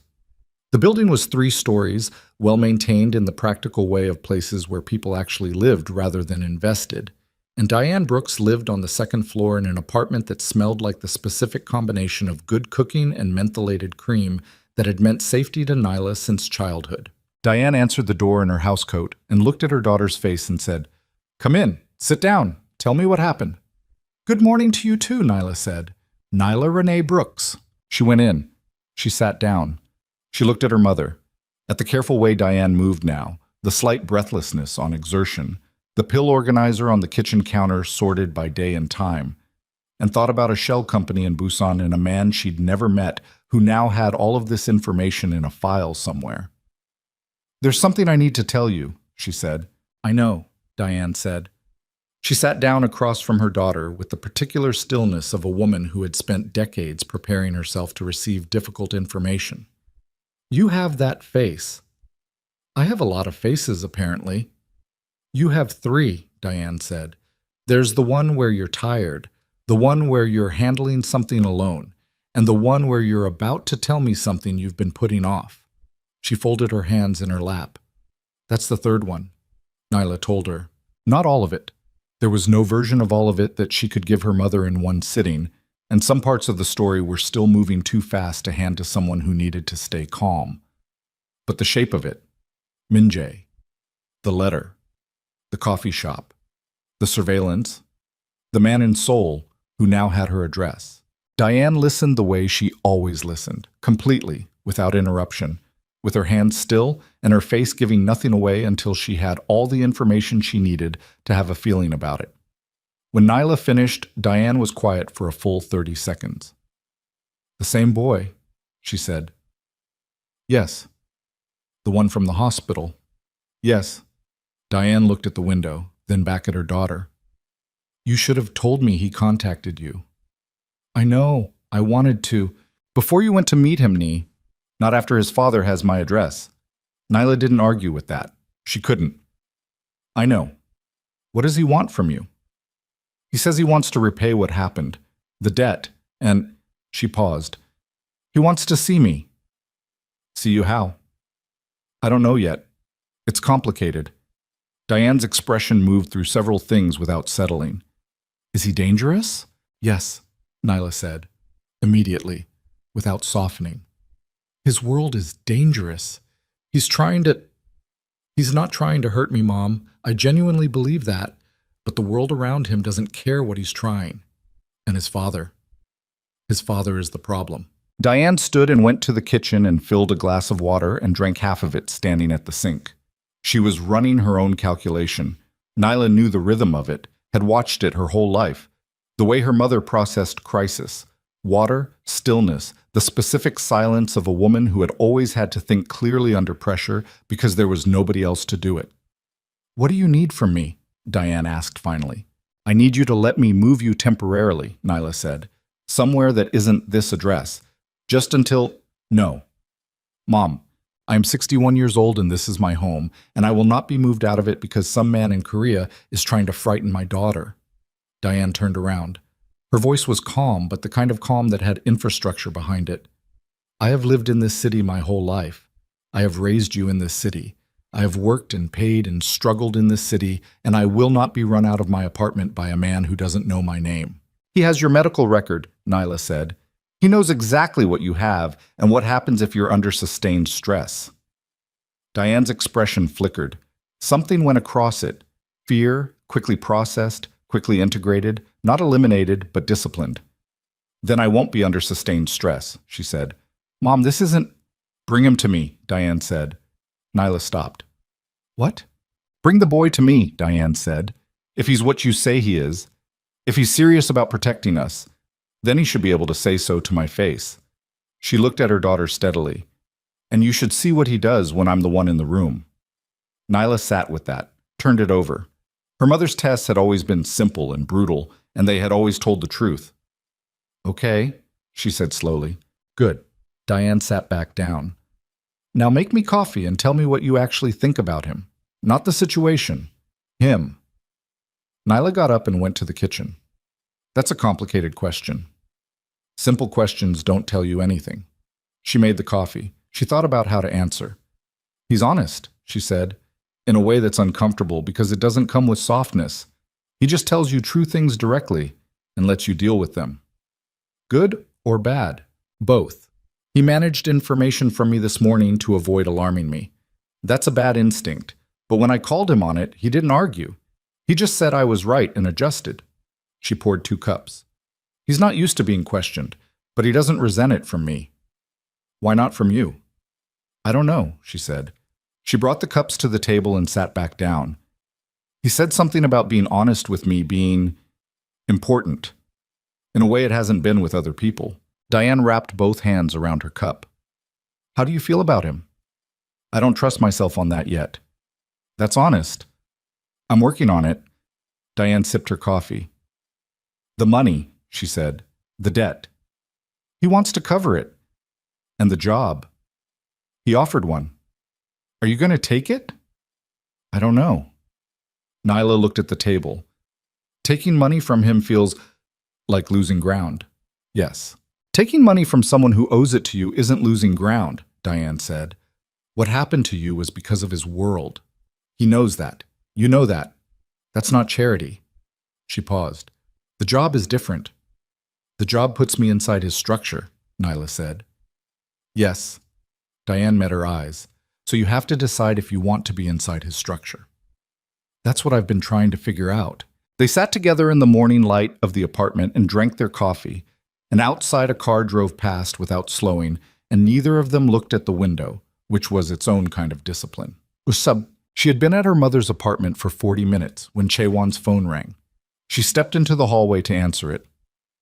There's a development, Chaewon said. His voice was exactly the same as it always was. Measured, professional, devoid of the kind of tonal variation that indicated personal feeling.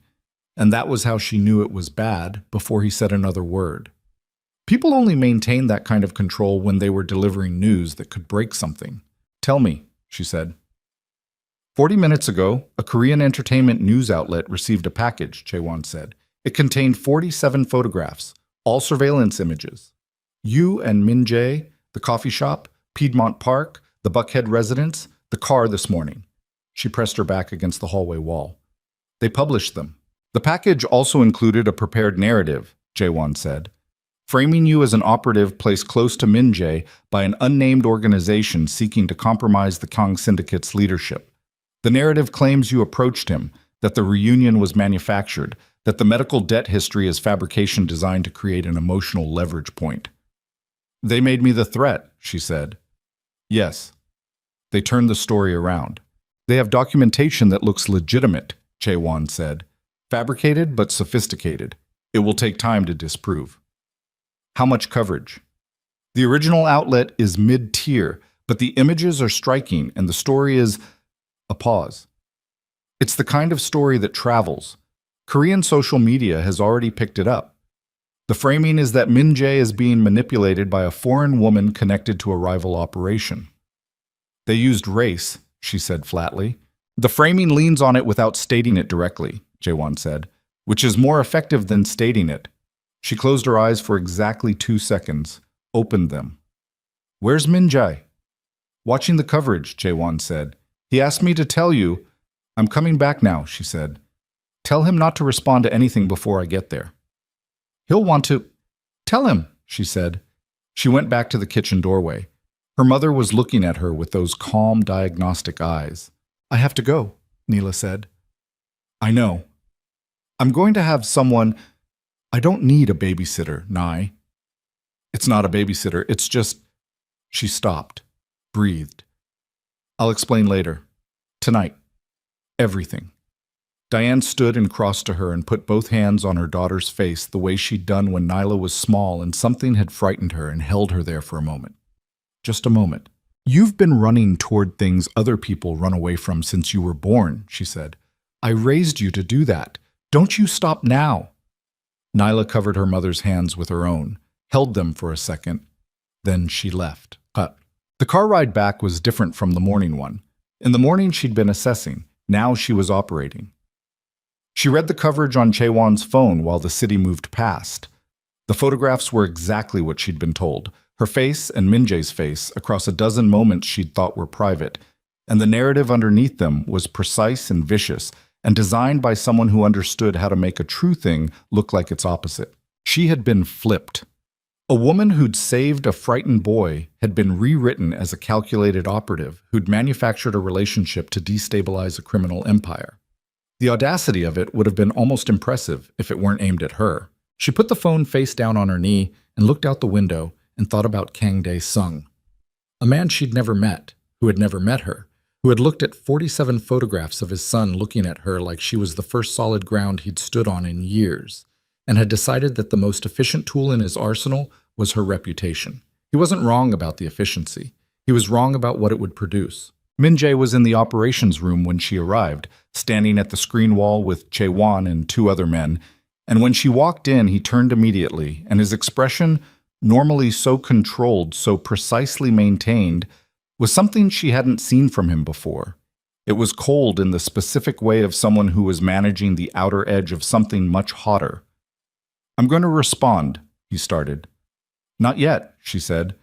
Nyla, the narrative is spreading. I know what it's doing, she said, and a response from you right now confirms the thing they want confirmed, which is that you're compromised. If you go loud defending me before you've neutralized the source, you look exactly like what they're saying you are. He stopped. The source is your father, she said. So we start there. He's in Seoul. I know where he is. She looked at the screen, at her own face in the surveillance photographs, at Min-jae's face looking at her in Piedmont Park, and the terrible clarity of what that expression showed. You said you had evidence of what he did 10 years ago, the arranged attack, the alliance. Yes. And you said you have evidence of his current arrangements with Jong. We're building that case. How long to complete it? Chaewon said, 72 hours minimum. To make it airtight. You have 48, she said, because in 72 the narrative about me is established enough that countering it requires twice the evidence. The window for the truth to win is closing. She turned to Min-jae. Can he do it in 48? Min-jae looked at Chaewon. Something passed between them. 48, Chaewon said. Yes. Then that's the plan, Neela said. Min-jae was looking at her with an expression she couldn't entirely decode. You're not... He stopped, started again. You're not asking me to back away from you. Would that fix it? No, he admitted. Then it's not a solution, she said. It's surrender. She met his eyes. I don't surrender. That's the thing about me you need to understand. He held her gaze for a long moment. The council, he said finally. My father will use the coverage to call an emergency session. He'll request a formal review of my leadership based on the narrative that's out there now. He has the numbers to make that request valid. When? 72 hours, possibly less. Then we're racing him, she said. We're racing him, he confirmed. And if we lose the race? He was quiet for a moment, then. The council has authority to suspend my leadership pending a formal hearing. During suspension, my protections, yours, are gone, she said. Yes. She stood in the operations room with its screens and its cold lighting and the photographs of herself splashed across Korean social media and thought about what losing looked like and what winning required. There's something else, Chaewon said. She looked at him. The package that went to the outlet, he said. It also went to 3 other recipients. He pulled something up on the screen.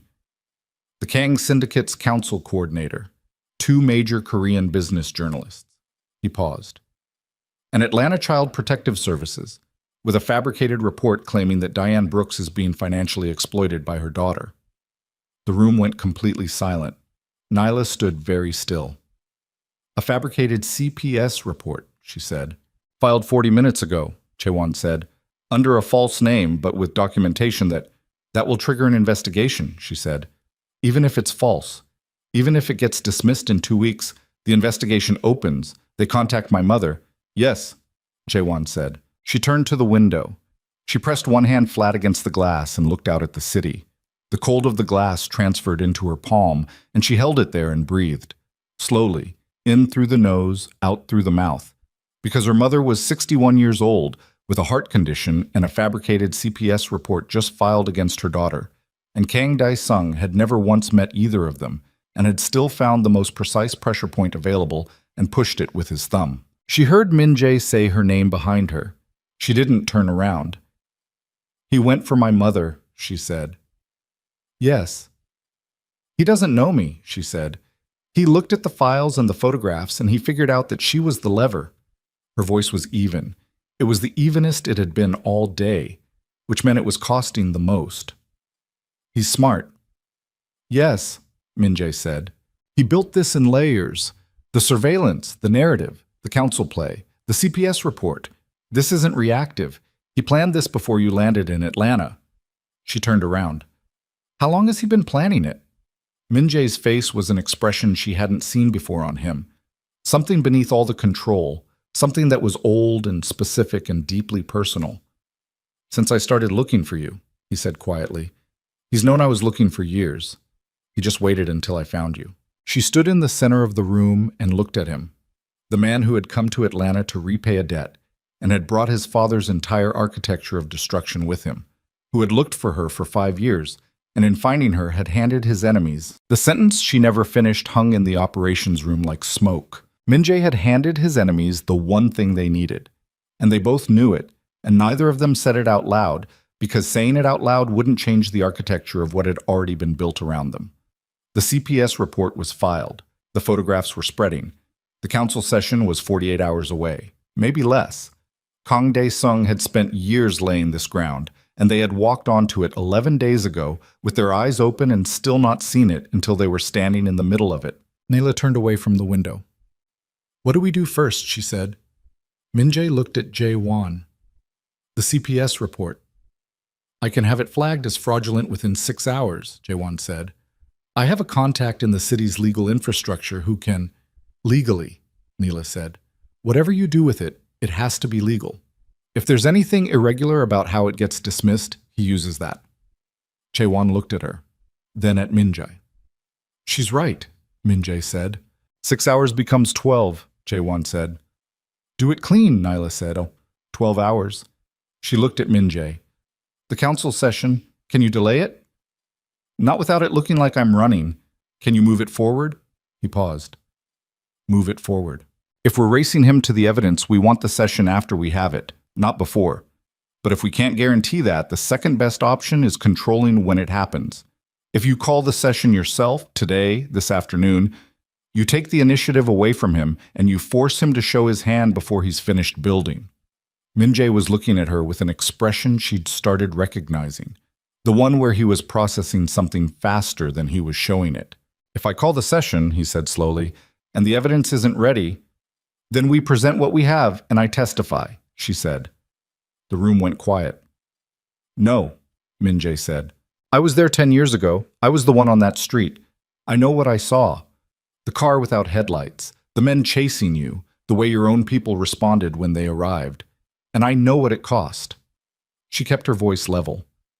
I'm not fabricated. I'm a real person with a real story that your father spent 10 years trying to erase. If I walk into that council chamber and tell it, he loses the narrative. The council chamber is not a courtroom, Min-jae said. His voice had gone sharp. The men in that room have ended careers and lives over much less than what's at stake here. You don't know what you're walking into. Then tell me. It's 40 men who have spent their entire lives inside a world where power is the only currency and loyalty is purchased with fear. They don't care about truth. They care about leverage and precedent. If you walk in there as a civilian, I'm not a civilian, she said. I'm the woman your father tried to destroy before he even met her. That's a story, Min-jae, and stories matter to men like that, whether they admit it or not. You could be hurt. I'm already in this, she said. The moment Hyun-soo took the first photograph, I was in this. The choice isn't whether I'm in it. The choice is whether I stand still and let your father write my part, or whether I write it myself. He looked at her for a long moment. His jaw was tight. His hands, she noticed, were no longer flat on the table. They were gripped, knuckles carrying the pressure of everything he wasn't saying. "I need to make a call," he said. The call lasted 22 minutes. She heard his voice through the wall of the adjacent room. Korean. Too fast for her to follow even the cadence, but she could read the temperature of it. It started controlled and got quieter as it went, which she'd learned was not a good sign with him. The quieter he got, the more serious the weight behind the words. Chaewon sat across from her at the table while she waited and did not pretend to be doing something else, which she appreciated. "How bad is the council?" she asked him. Chaewon considered the question. "Divided," he said. Dae-sung spent 30 years building loyalty through fear and reward. Min-ji spent 3 years dismantling the fear-based structure and replacing it with something different. Some council members prefer the new structure. Some preferred the certainty of the old one. How many does Dae-sung need for a formal challenge? 12 votes for a review petition. He has 9 confirmed, possibly 11. And Min-jae? 17 solid, 6 uncommitted. So the uncommitted 6 decide it. Yes. What do they want? Chaewon looked at her steadily. They want to know which version of the Kong Syndicate survives, he said. And they'll back whoever they believe is going to win. So it's not about right, she said. It was never about right, he said. It's about durable power. She sat with that. Outside the window, Atlanta was moving into midday, indifferent and enormous. "The call he's making," she said. "Who is it?" "His sister," Jae-won said. She hadn't known about a sister. She filed it without letting it show. Min-jae came back into the room 9 minutes later. Something had changed in his face. Not relief, but resolution. The specific quality of someone who has made a decision they know is going to cost them and has gotten through the moment of deciding to the moment of moving. "Seoa is in Seoul," he said. "She has access to father's personal records. She's been managing his household accounts since his partial withdrawal from operations. She can pull documentation of the Jeong payments." "Your sister," Nyla said. "Yes." He met her eyes. "She's been waiting for this for 3 years." "How much danger does this put her in?" "Some." He held her gaze. "She knows. She's choosing it." Neela thought about a woman she'd never met in Seoul, opening her father's files in the middle of the night because her brother was racing a clock from Atlanta. "Tell her to be careful," she said. Something moved in Min-jae's expression. Brief, real. "She would say the same thing about you." Amatet. They worked through the afternoon in the operations room. Chaewon and his team building the documentation case. Min-jae coordinating with Seoul. Neela doing the thing she was best at, which was organizing complicated information into the clearest possible sequence. She sat at the table with printouts and a legal pad and built a timeline. Every event from 10 years ago forward, every intersection between the Kang family and the men who'd chased Min-jae through Atlanta, every piece of evidence Jae-won's team produced as it came in. She worked the way she worked at the hospital, methodically, without drama, one fact connected to the next until the picture was unavoidable. Min-jae watched her do it and said nothing, which was, she was beginning to understand, his version of respect. At 3 in the afternoon, Jae-won's phone went off. He looked at it, looked at Min-jae. "Dae-sung has filed the council petition," he said. "When's the session?" "Tomorrow morning, Seoul time." Jae-won checked his watch. 14 hours. The room recalibrated silently. "So, Min-jae said immediately. "She has 6 of the 12 documents. She needs 2 more hours for the rest." "She has one," Min-jae said. "Tell her 1 hour." Chaewon stepped out to make the call. Min-jae stood at the screen wall and looked at the timeline Nyla had built. He studied it without speaking for a long moment. She watched him read it, watched him follow the line she'd drawn from the night in Atlanta to the present, the full shape of what his father had built, and what it had cost, and what it was still costing. "You made this clear," he said. "It was already clear," she said. "It just needed to be in order." "No." He turned to look at her. "I've had pieces of this for years. I never laid it out this way." His voice was quiet. "You see things in sequence. You always have. It's how I work. It's more than that." He looked at the timeline again. You stood in an alley 10 years ago, and you assessed a situation in 3 seconds and made the correct call. You've been doing that every day since, in a life that gave you nothing to work with. He paused. I spent 3 years trying to restructure a criminal empire, and I couldn't build a clear argument against my own father until you spent 4 hours with a legal pad. Don't make it more than it is, she said. I'm not. He looked at her directly. I'm telling you what I see.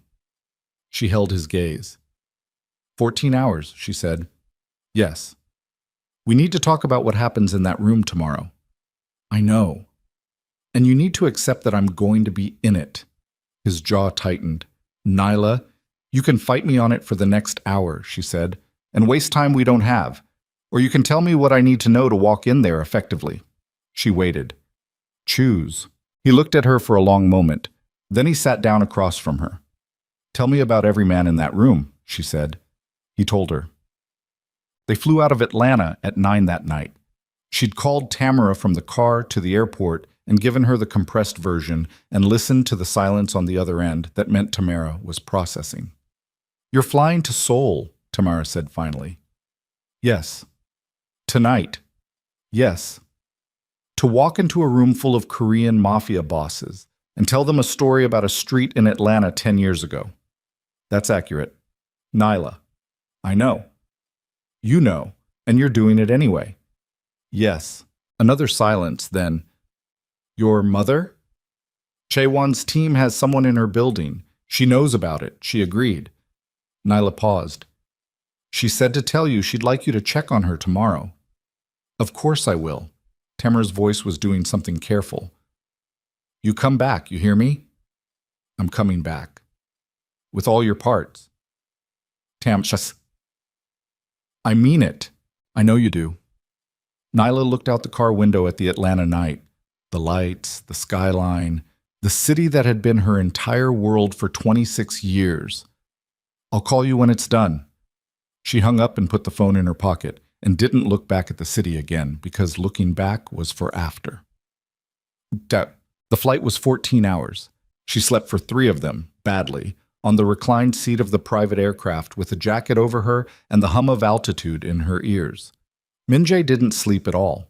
She woke at some point in the middle of it and found him at the small table across the cabin with documents spread in front of him, reading, annotating in the margin of pages with a precision that suggested he'd been doing it for hours. She watched him for a moment. The overhead light caught the side of his face, the sharpness of it, the discipline, and underneath it something she'd been seeing more and more clearly over the last 2 weeks, something that was worn down, the way good things get worn down by consistent use. He wasn't invulnerable. He just spent so long maintaining the appearance of it that the performance had become load-bearing. You should sleep, she said. He looked up. I'm fine. You're running on adrenaline and whatever that coffee is. I've run councils on less. You've never run a council with me in the room. The corner of his mouth moved. No, he said. I haven't. She sat up fully and pushed the jacket aside. Talk to me, she said. Not about the strategy, just talk. He looked at her for a moment, then he set down his pen. When I was 20, he said, I sat in a council session for the first time. My father made me sit in the back of the room and observe. Not speak. Not be acknowledged. Just watch. He looked at the middle distance. He wanted me to see how it worked, what it required. He said afterward, now you know what kind of man you have to become. What did you think? I thought he was right, he said. I spent the next 3 years becoming exactly what he wanted. A pause. And then I understood what it cost. Not me. The people around me. The people outside the room. He looked at her. I started trying to change it, which is when he started fighting me. Because he recognized himself losing, she said. Yes. He was quiet for a moment. In that room tomorrow, the men who support me, they support the version of me who is still partly what my father made. They need to see that version holding. If I walk in there and what they see is... He stopped. A man in love, she said. He held her gaze. Yes. Is that what they'll see? He didn't look away. Yes, he said, simply, without performance. She sat across from him at 30,000 feet in the dark above the Pacific and felt the word land the way it was meant. Not as declaration, not as strategy, just as the truth he'd said he was going to keep giving her. "That's going to make tomorrow harder," she said. "I know." "And you're not going to pretend otherwise." "No." She looked at him for a long moment. "Okay," she said finally. "Okay, okay, I hear you." She pulled the jacket back over her shoulders. "Now sleep for at least 2 hours, or I'm running the first half of this council session myself." He almost laughed. She heard the breath of it. "You'd probably do it better," he said. "I do it differently," she said. "Sleep." He slept for 90 minutes. She knew because she didn't sleep again herself. Seoul hit her like a wall. Not bad. Just enormous. The way truly large cities are enormous. The kind of scale that reorganizes your sense of what a city can be. They came through in the gray pre-dawn, moved through a private terminal and into waiting cars, and the city opened around them like something that had always been running at full speed and had no intention of adjusting for arrivals. She had 2 hours before the session. Min-jae's sister met them at the residence. Kang Seoa was 28, 3 years younger than Min-jae, and she walked into the room with the kind of energy that established itself before she said a word. Precise, direct, carrying a particular intensity that Nyla recognized as the specific kind that develops in people who have been underestimated their entire lives and have decided to make that a weapon. She looked at Nyla for a long moment. Then she said, in English that was sharper than her brother's, "You're smaller than I expected." "People keep underestimating that," Nyla said. Something lit in Seoa's eyes. She looked at Min-jae. "I like her." "I know," he said. "The documents are complete," Seoa said, turning to business immediately. The same efficiency as her brother, dialed at a slightly higher frequency. 12 payments from Daesung's private account to a Jong organization shell company over 18 months. The Atlanta surveillance operation was funded through the 4th payment.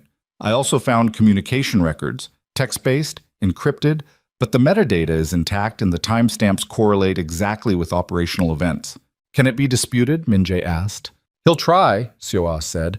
"He'll claim the account was accessed by someone else, that the shell company is coincidental, that the metadata was manipulated." She paused. "But there are also voice memos, 5 of them. Father liked to dictate his thoughts when he couldn't sleep." Her expression was carefully neutral, in the way of someone who has processed the specific pain of discovering their parent's worst self in a voice memo. "Some of them are instructive." "Play one," Min-jae said. "In the session," Seoa said. "Not before. I want the room to hear it without preparation." Nyla looked at Seoa. "He'll come after you for this." "He's been coming after me for 28 years in smaller ways," Seoa said. "This is just the largest version of something I've been navigating my whole life." She met Nyla's eyes. "He went for your mother." "Yes." "Then he already showed you who he is when there are no witnesses," Seoa said. "That's the version we're going to show the council." The council chamber was on the 42nd floor of a tower in central Seoul that presented itself to the world as a financial services corporation and conducted its real business in a room that smelled like old wood and the specific cold of climate control maintained at absolute precision. The walls held no art.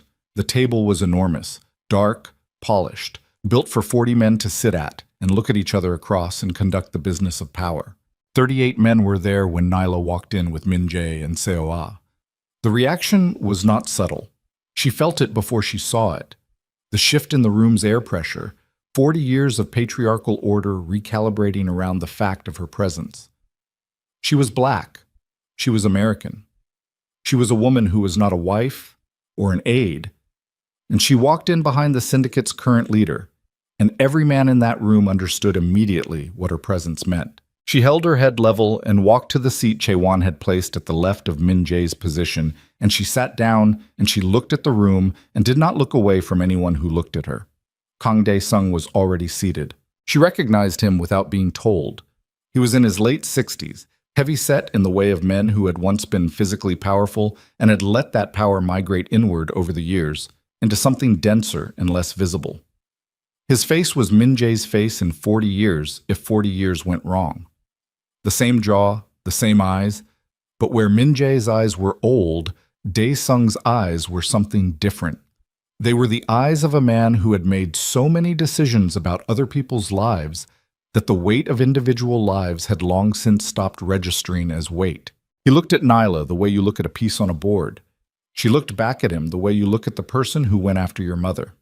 The council coordinator, a thin man in his 60s with the demeanor of someone who had managed crises for so long that crisis was simply his resting state, called the session to order in Korean. Taewon sat behind Nyla and murmured translation in a low, continuous voice, and she listened and watched the room simultaneously. Dae Sung's opening statement was controlled, formal, and surgically precise. He cited Min Jae's recent behavior, the Atlanta trip conducted without council notification, the personal relationship with a foreign national, the security breach that allowed surveillance photographs to be taken and disseminated. He presented the fabricated narrative without calling it fabricated. He presented it as a credible alternative interpretation of events that warranted council scrutiny of leadership judgment. He was good. She could admit that. He was very good. Then Min Jae stood. The room changed the moment he stood. Not dramatically, not with noise, but the way a room changes when the person who actually holds it chooses to use the weight of their position. It was atmospheric. 38 men adjusted their posture slightly. He spoke for 11 minutes in Korean, and Jaewon translated, and Nyla listened to both simultaneously. The actual words and the version beneath them, the argument built from the timeline she'd helped construct, the evidence Seo-ah had pulled from their father's private records. He laid it out methodically, without anger, without theater. Just fact connected to fact until the picture was unavoidable. Then Seo-ah played the voice memo. Dae Sung's voice filled the chamber, low, private, the recorded thoughts of a man alone in the dark. And what he said in it was simple and complete and destroyed in 30 seconds the narrative he'd spent years constructing. He spoke about Min Jae as a problem to be managed. He spoke about the Atlanta operation as a tool.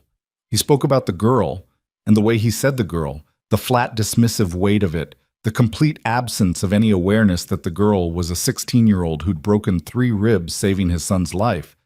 That was what the room heard most. The silence after the recording ended was the particular silence of 40 men recalibrating. Dae Sung's face had not moved. Then he said, in Korean, and Jaewon translated immediately. The recording is fabricated.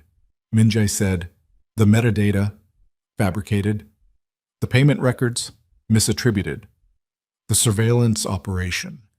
Standard security protocol for a leader operating in a foreign jurisdiction. He had an answer for everything, prepared, immediate, delivered without a flicker of the panic that should have been there. Nyla sat and listened and understood what she was watching. A man who had prepared for this moment for 3 years, who had anticipated that his son would eventually come for him with evidence, who had built a counter-narrative for every document in Jaewon's file. She looked at the 6 uncommitted council members, read their faces, saw the things she'd been afraid of. Not hostility, but calculation. They were weighing the evidence against the counter-narrative and finding the weight close enough that commitment felt risky. Dae Sung looked at her then. For the first time since she'd sat down, he addressed her directly. He spoke in Korean, and Jaewon's translation came a half-second behind, low and controlled. Ask the woman why she came to Seoul. Min Jae said sharply, she's here because I asked the woman, Dae Sung said, in English this time, looking directly at Nyla. You speak, yes? Tell the room. Why are you here? Every man in the chamber looked at her. She felt Min Jae's tension beside her, felt him about to intervene, and she put one hand flat on the table, a small gesture, just enough to tell him to hold. She stood, her left ribs pulled slightly as she did it. The old catch, the old tightness from the healing that had gone crooked. She felt it and let it steady her. My name is Nyla Brooks, she said. Her voice carried in the chamber the way voices carry in rooms built for gravity. I'm from Atlanta, Georgia. I'm 26 years old. I'm a patient care technician working toward my nursing license. And 6 months ago, I was sleeping on my friend's couch because the medical debt from an injury I sustained at 16 had spent 10 years compounding beyond what I could manage. The room was completely silent. I was 16 years old when I pushed your son out of the path of a car on a street in Atlanta, she said to Dae Sung directly. I broke 3 ribs. I sustained a concussion. I never finished physical therapy. I gave up a college acceptance I'd worked for because the financial situation made leaving my mother impossible. She held his gaze. Your son promised to cover the medical bills. He didn't, because you intercepted his attempts and told him it had been handled. I found that out 11 days ago.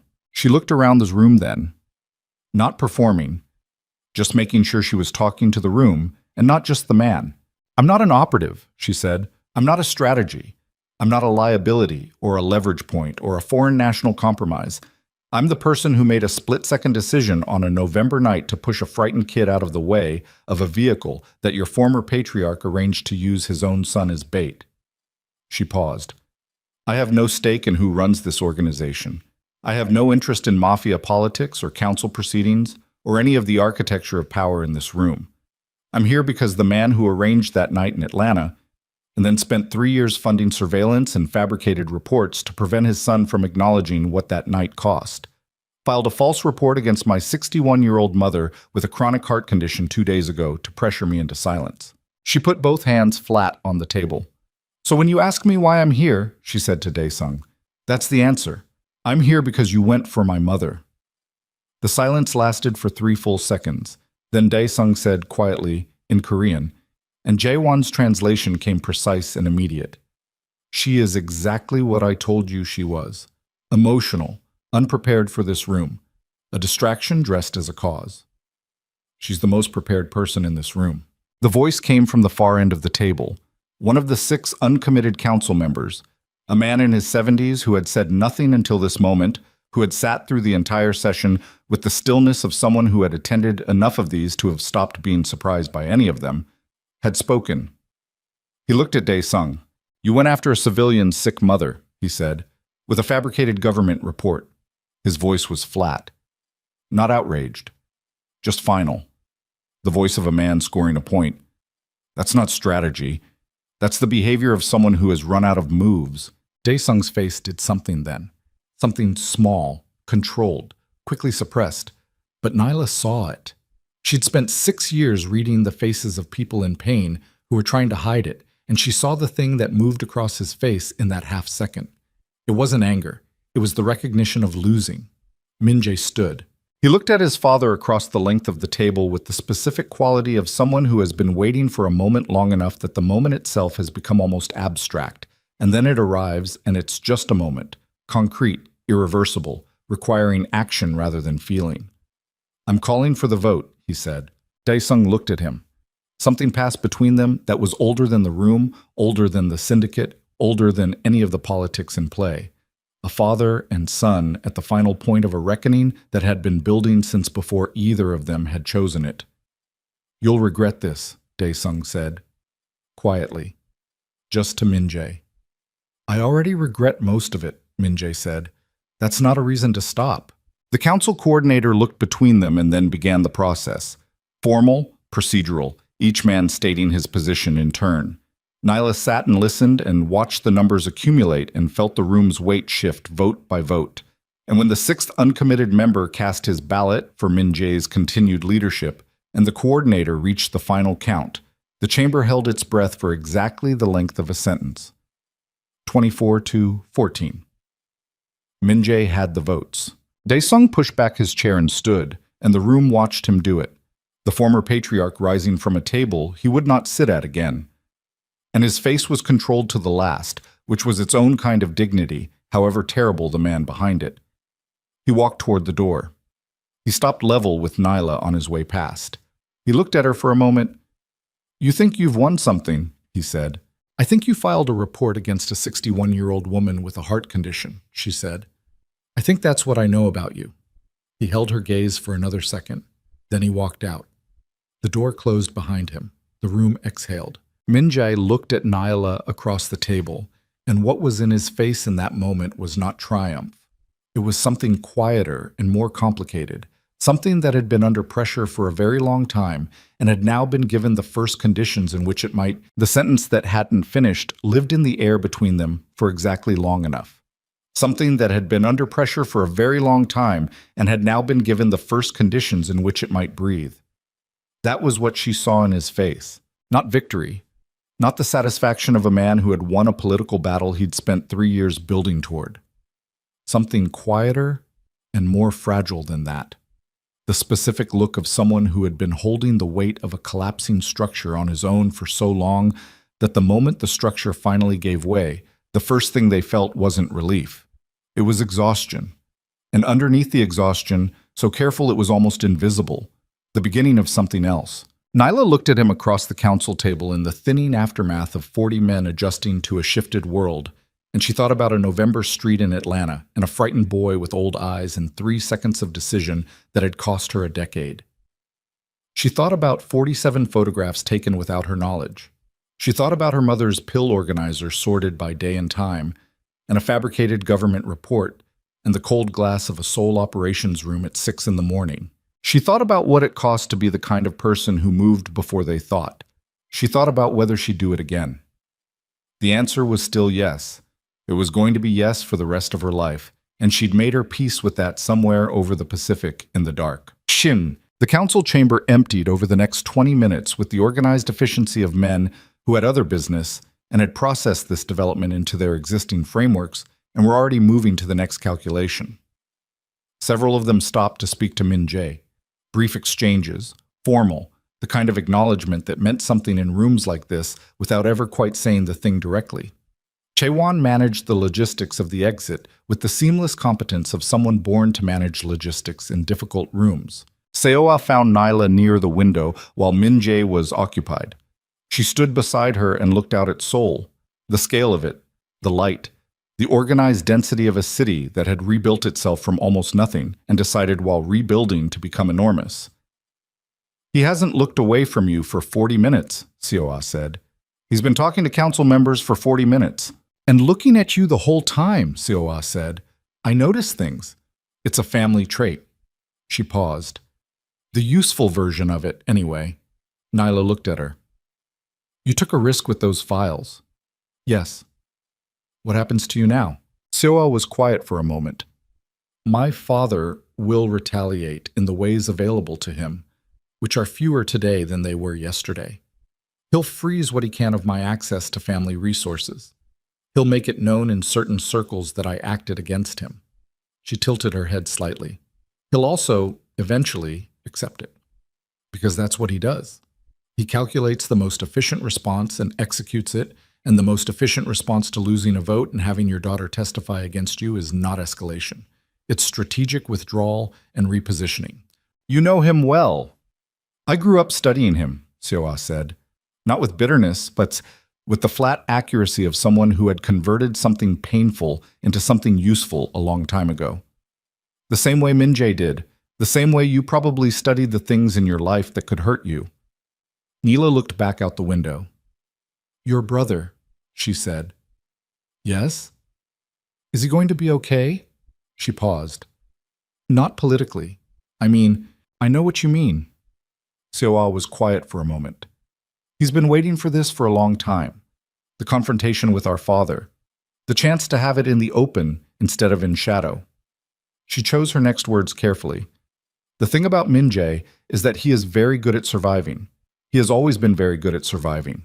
What he is less practiced at is what comes after surviving." Nyla understood that completely. It was possibly the most precise thing anyone had said to her in weeks. "What comes after surviving?" she said. "Yes," Seoa said. "That part requires different skills." She looked at Nyla steadily. "He doesn't have them the way you do." Nyla held her gaze for a moment. Then she looked across the room to where Min Jae was finishing a conversation, watching the last council member leave, standing in the emptying chamber with the specific posture of someone who had just expended everything they had and was now running on whatever came after everything. "I'll figure it out," she said.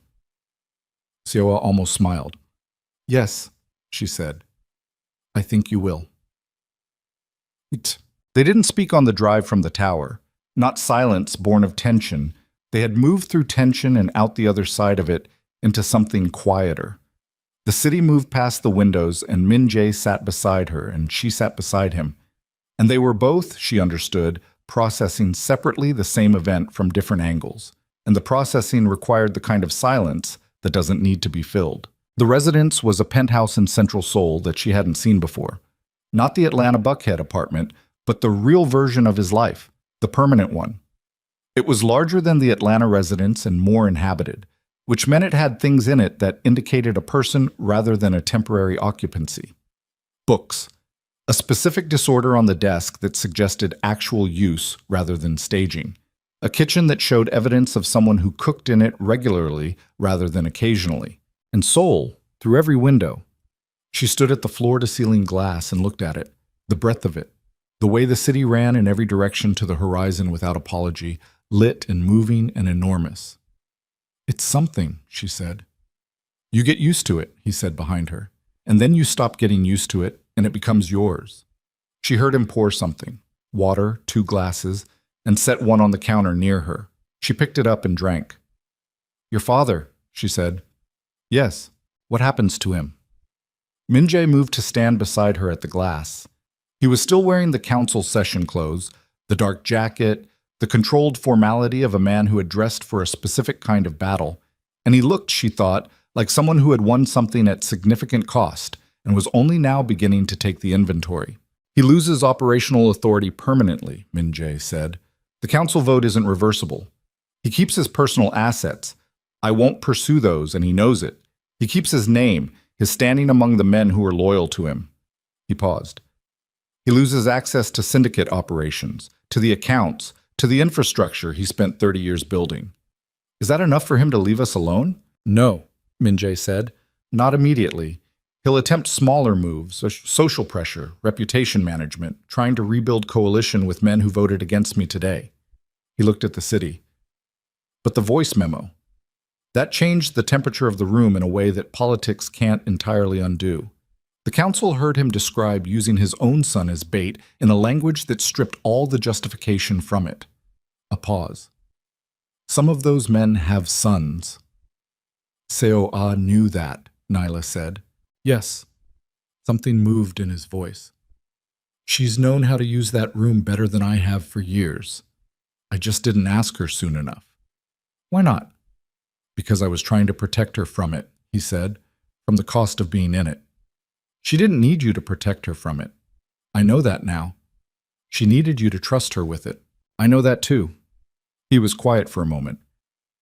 "I have a tendency to protect people by keeping them outside the perimeter of the problem," he said, "which means I end up solving things alone, which means I solve them worse than I would if I'd asked for help."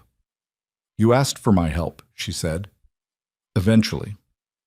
After managing information from me for a full morning." "Yes." The corner of his mouth. "After that." She turned to look at him. He was looking at the city, not at her, and in profile he looked like the version of himself she'd been building a picture of for 2 weeks. The real one, not the performed one. The one that cooked dinner and called his sister at 3 in the morning and slept 90 minutes on a transatlantic flight because he was too disciplined for panic, but too human to be entirely unafraid. "The CPS report," she said. "Dismissed as of 4 hours ago," he said. "Chaewon confirmed while we were in the session. Clean dismissal. Your attorney of record filed the counter documentation, and the case was closed without investigation. Your mother has a written confirmation." She exhaled. It was a longer exhale than she'd intended, the kind that carries the weight of something you'd been holding without realizing how heavy it was. "She doesn't know yet," she said. "Chaewon's team will have notified her contact. Temura," she said. "She'll tell my mom." She pressed her hand briefly against her ribs. The old habit, the old ache. "I need to call her." "Of course." She called her mother from the window of a Seoul penthouse while the city burned its evening lights below her, and Diane answered on the second ring in the voice she used when she'd been awake for a while and was managing something. "I know about the report," Diane said immediately. "A woman named Chaewon's assistant called an hour ago." "Chaewon's a man," Nyla said. "He sent a very competent woman with a very calm voice," Diane said. "The report is dismissed. I'm fine." A pause. "Are you fine?" "Yes." "Did it go the way you needed it to go?" "Yes." "Good." Another pause, and in it Nyla could hear her mother sitting at the kitchen table, hands around a cup, the apartment around her quiet and intact and entirely hers. "Is the boy there?" Neela looked at Min-jae. "Yes." "Put him on," Diane said. "Mom, Nyla Renee. She held the phone out to Minjay. He looked at it, looked at her. Something flickered across his face that was not, she was almost certain, fear of the council chamber, but was in its own specific way more significant. He took the phone. "Mrs. Brooks?" he said. She watched his face as he listened, watched it go through several things. Attentiveness, something that might have been contrition, the careful expression of a man receiving words he understood he'd earned. He said very little. Mostly, he listened. Once he said, "Yes, ma'am." Once he said, "I understand." Once, near the end, something moved in his face that was different from everything else. Softer, less controlled, the expression of someone being told something they hadn't expected to be told and didn't entirely know how to carry. He handed the phone back. "What did she say to you?" Nyla asked. "She said—" He paused, assembling it. "She said that her daughter has been holding everything together with her bare hands since she was 16 years old, that she was the best person she'd ever known and also the most stubborn, and that if I was going to be part of her life, I needed to understand that being part of Nyla's life meant being the kind of man who added to her strength rather than drew on it." He held Nyla's gaze. "And then she said that if I hurt her daughter, she would find me regardless of what country I was in." Nyla closed her eyes for a brief moment. "That sounds right. She means it." "Every word," Nyla confirmed. "I don't doubt it." He was quiet for a moment. "She also said to tell you that she's proud of you." Nyla looked out at Sol. "She doesn't say that often," she said. "I know," he said. "She told me that too." Seoa came by the residence that evening with food, actual takeout, boxes stacked in her arms, delivered with the energy of someone who had been running at full operational speed for 48 hours and was now releasing it into the mundane task of making sure people ate. She spread it across the kitchen counter and poured soju into 3 small glasses and set them out and said, "We eat before any of you say another serious thing. That's the rule." They ate. It was the most ordinary the evening had been. 3 people around a kitchen counter in Seoul with takeout boxes. The city quiet through the windows, the weight of the day settling into something that could be sat with rather than fought. Seoa talked about small things, deliberately, the practiced skill of someone who knew how to create the conditions for decompression without naming them. And Minjay ate and listened and occasionally said something brief that made his sister laugh, and Nyla sat between them and felt something she hadn't felt in a very long time. Not safety. She was realistic about what safe meant in this world and this life. Something more complicated and more durable than safety. The sense of being exactly where the sequence of events had been moving toward all along. Later, after Seoa had gone and the takeout boxes were cleared and the apartment had settled into its nighttime quiet, Nyla stood again at the window and Minjay came and stood beside her, and they looked at Seoul together for a while without speaking. "The debt," she said finally. "Yes. Not just the medical bills, all of it. The scholarship I didn't take, the physical therapy I didn't finish, the years of—" She stopped, started again. "I'm not putting a number on it. I don't want it transactional." "Then what do you want?" She thought about it, really thought about it. Not the tactical version, not the survival version, but the honest version, the one she'd been building toward since she picked up a card in Tamara's kitchen 3 weeks ago. "I want to finish my degree," she said. "Nursing, full program, without working 40 hours a week alongside it. Done. I want my mother's medical care covered, comprehensively, for as long as she needs it. Done. And I want to actually do the job you offered me," she said. "Not as a favor and not as management. I want real authority and real accountability, and if something is wrong, I want to be able to say so." "That's what I offered. I know. I'm saying it out loud so we both hear it." She looked at him. "And I want to keep making my own decisions. About everything. About this." She gestured slightly at the space between them. "I don't want to be managed. I don't want to be protected from information. I don't want to be handled." "I know," he said. "Say it like you've actually integrated it." He held her gaze. "You don't want to be managed, protected from information, or handled," he said. "You want to be told the truth and trusted with it. You want to build something alongside me rather than be placed somewhere adjacent to it." A pause. "I understand that. I'm going to fail at it sometimes because it requires me to override instincts I've had since I was 20 years old. And when I fail at it, I'd rather you tell me directly than, I'm going to tell you directly regardless, she said. That's not a choice I'm offering you. I know, he said. That's one of the things about you that I find most. He stopped. Don't stop, she said. Clarifying, he said. One of the most clarifying things about you. That you're going to tell me true things whether I've made room for them or not. He looked at her steadily. I haven't had that. I know you haven't. It changes how I think, he said, about decisions, about what I'm actually doing versus what I'm telling myself I'm doing. That's the point, she said. They stood in silence for a moment. Outside, a plane tracked across the sky.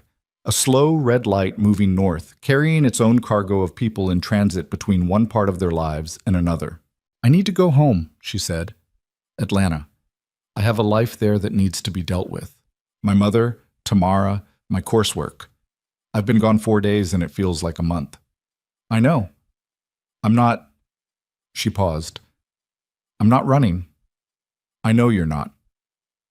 I'm going home to deal with my life, she said. And then we figure out what the next part looks like. Together. Not with you arranging things in advance and presenting them to me as conclusions. Together, he said. Quiet, serious. And Min Jae, yes. Stop researching my schedule. Something in his face. I've already stopped. Good. She looked at him for a moment. The boy in the alley, she said. The one who told me he didn't know if he would have done what I did. He's still in there. I told you he was harder to reach. He's not that hard, she said. He just needs someone to stop managing access to him. Min Jae looked at her for a long time. The soul lights moved across his face, blues and whites and the occasional wash of red, and he looked in this light, in this moment, like what he actually was underneath everything that had been built on top of it. A man who had survived a world that had tried to make him into something smaller and colder, and had not entirely succeeded and was only now beginning to understand what that incomplete success meant. I'll book your flight for tomorrow morning, he said. I'll book my own flight. Of course, he said. Then, can I take you to the airport? She considered it. Yes, she said. You can take me to the airport. Look, she landed in Atlanta on a Thursday afternoon, which felt right in some way she couldn't explain. The same city, the same sky, the same particular quality of southern light in October that she'd grown up inside. Tamara picked her up at arrivals and said nothing for the first 5 minutes of the drive, which was its own kind of statement. Then, you look different. I've been awake for 30 hours. Not that kind of different. Tamara glanced at her sideways. The kind that means something happened that changed something. A lot happened. Did you win? Nyla thought about the council chamber, about Daesung's face at the moment the 6th uncommitted vote landed, about the voice memo playing in a room full of men who had sons. Yes, she said. We won. We, Tamara said. We. Tamara drove for a moment, then, are you going back? To Seoul? Eventually, yes. Eventually, how soon? I don't know yet. Nyla looked out the window at Atlanta coming back together around her sat. The highway, the exits, the familiar grid of a city she knew in her bones. I need to finish my degree here. I need to deal with everything that's been sitting on hold for 3 weeks. I need to... She paused. I need to be here for a while. In my own life. Good, Tamara said simply. He's going to push. You're going to push back. Always. Good, Tamara said again. They drove through the afternoon and the city received them back without ceremony, which was how good cities worked. They didn't make a production of your return. They just continued being what they were, and you resumed your place in them, and the resumption felt like both ordinary and enormous simultaneously. Diane Brooks opened her apartment door before Nyla knocked. She'd been waiting. The tea was already made. 2 cups, a specific tea that Diane only brewed when something needed to be talked through slowly. And the kitchen table was clear of everything except the cups and a small dish of the sesame candy that had been Nyla's since childhood, without either of them ever discussing why it always appeared when something significant had happened. They sat down across from each other. Tell me, Diane said. This time, Neela told her all of it. Not the tactical version, not the compressed version. The full version. From the letter on Tamara's counter, through the coffee shop, through the operations room, through the Seoul flight, through the council chamber, and everything in between. She talked for almost an hour, and Diane listened the way she always listened, completely and without interruption, her hands around her teacup, her face giving nothing away until she had everything she needed. When Nyla finished, Diane was quiet for a long time. Outside, the neighborhood ran its late afternoon business. A delivery truck, someone's television through the wall, the ordinary sounds of people living their lives inside the structure of whatever they'd built. He called the next morning, Diane said finally. Nyla looked up. Min-jae called you? The morning after you left Seoul, Diane said. Before you landed. She looked at her tea. He called to tell me what the outcome of the session was, and to tell me that the CPS report was closed and give me the case number and the name of the attorney who filed the counter documentation in case I ever needed it for my own records. She paused. He also told me that he understood he'd pulled you into something dangerous before he'd fully assessed the risk to people around you, and that he... She stopped, choosing words carefully. He said he wanted me to know directly, not through you, that he understood what it meant, what it had cost. Nyla sat with that. You didn't tell me, she said. You were on a plane, Diane said, and I wanted to sit with it first. She looked at her daughter. He has his mother's way of talking, doesn't he? That quality where they say the true thing directly and let it land without dressing it up. You noticed that from a phone call. I notice things, Diane said.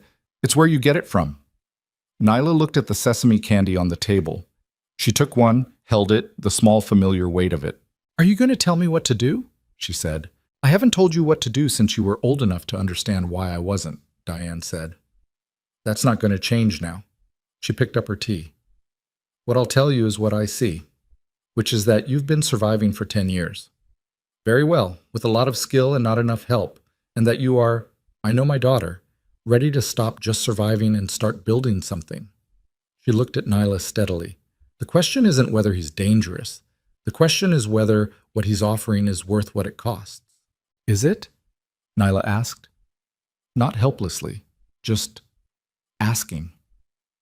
Diane looked at her for a long moment. He called me before you landed, she said, before you could have told him to, before it was strategic. A pause. That tells me something. Nyla nodded slowly. What does it tell you? Diane asked. That he's trying, she said. Actually trying, not performing. Yes, Diane said. That's what it tells me too. They finished their tea. Outside, the afternoon shifted toward evening, and Atlanta's light did the thing it did in October, turned gold and low and stretched everything horizontal and beautiful before it gave out for the day. Nyla sat in her mother's kitchen and felt the weight of the last 3 weeks in her body. The transatlantic flights, the Seoul cold, the council chamber, the 47 photographs, the voice memo playing in a room full of men who had sons. And she felt it not as damage, but as something that had been tested and had held. She was still here. She was still, entirely, herself.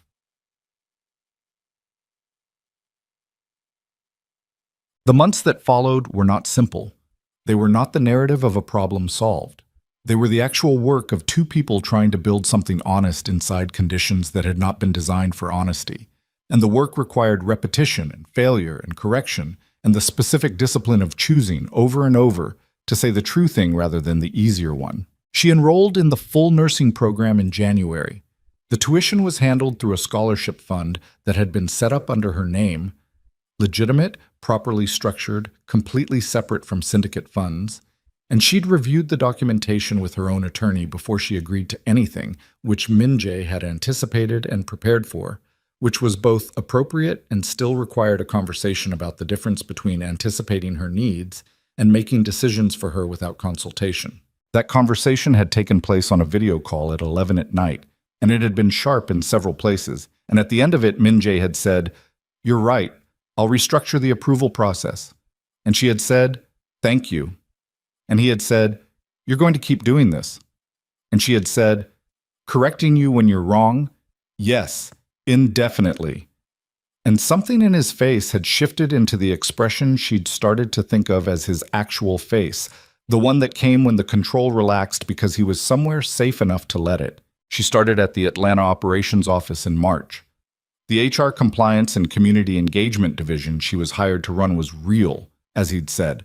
Not a cover, not optics, but an actual function that had been systematically underfunded and undertreated and needed someone who understood both institutional structure and the human cost of institutional failure. She understood both. She remade it from the inside out with the same methodical efficiency she'd brought to every job she'd ever held. And within 6 months, the division had a staff of 7 and an external review that rated its operations as model standard. She told Min Jae about it on a Tuesday evening in April when he was in Atlanta for a week, and he'd sat across the kitchen counter from her while she talked through the review findings, and he'd listened the way he always listened to her, completely, with the specific quality of attention that meant he wasn't waiting for his turn to speak, but actually taking in what she was saying.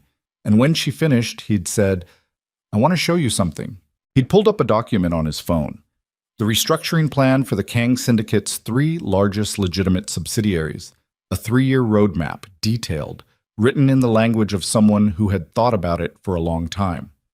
Moving revenue streams, divesting the most operationally compromised assets, building compliance infrastructure that would eventually make the legitimate business side of the organization genuinely independent of the criminal infrastructure that had originally funded it. "This is the plan," he said. "The real one. The full version." She read it. It took a while. He waited. "It's ambitious," she said. "Yes." "It's also possible," she said, "if you can hold the council long enough." 24 votes, he said. "I have 26. Daesung has been rebuilding." "Yes," slower than he expected because of the voice memo. He paused. "Some things don't recover from being heard out loud." "No," she said. "They don't." She handed his phone back. He took it and set it down and looked at her across the kitchen counter. And the look was the one she'd become fluent in by now. The one that said more than he was going to say out loud. The one that asked without asking. The one that was, she had come to understand, the most honest version of him because it didn't perform anything. "What do you need from me?" she asked. "What you've been giving," he said. "The truth. The correction when I'm wrong." A pause. You have that," she said. "I know," he said. "I don't take it for granted." "Good," she said. "Don't start."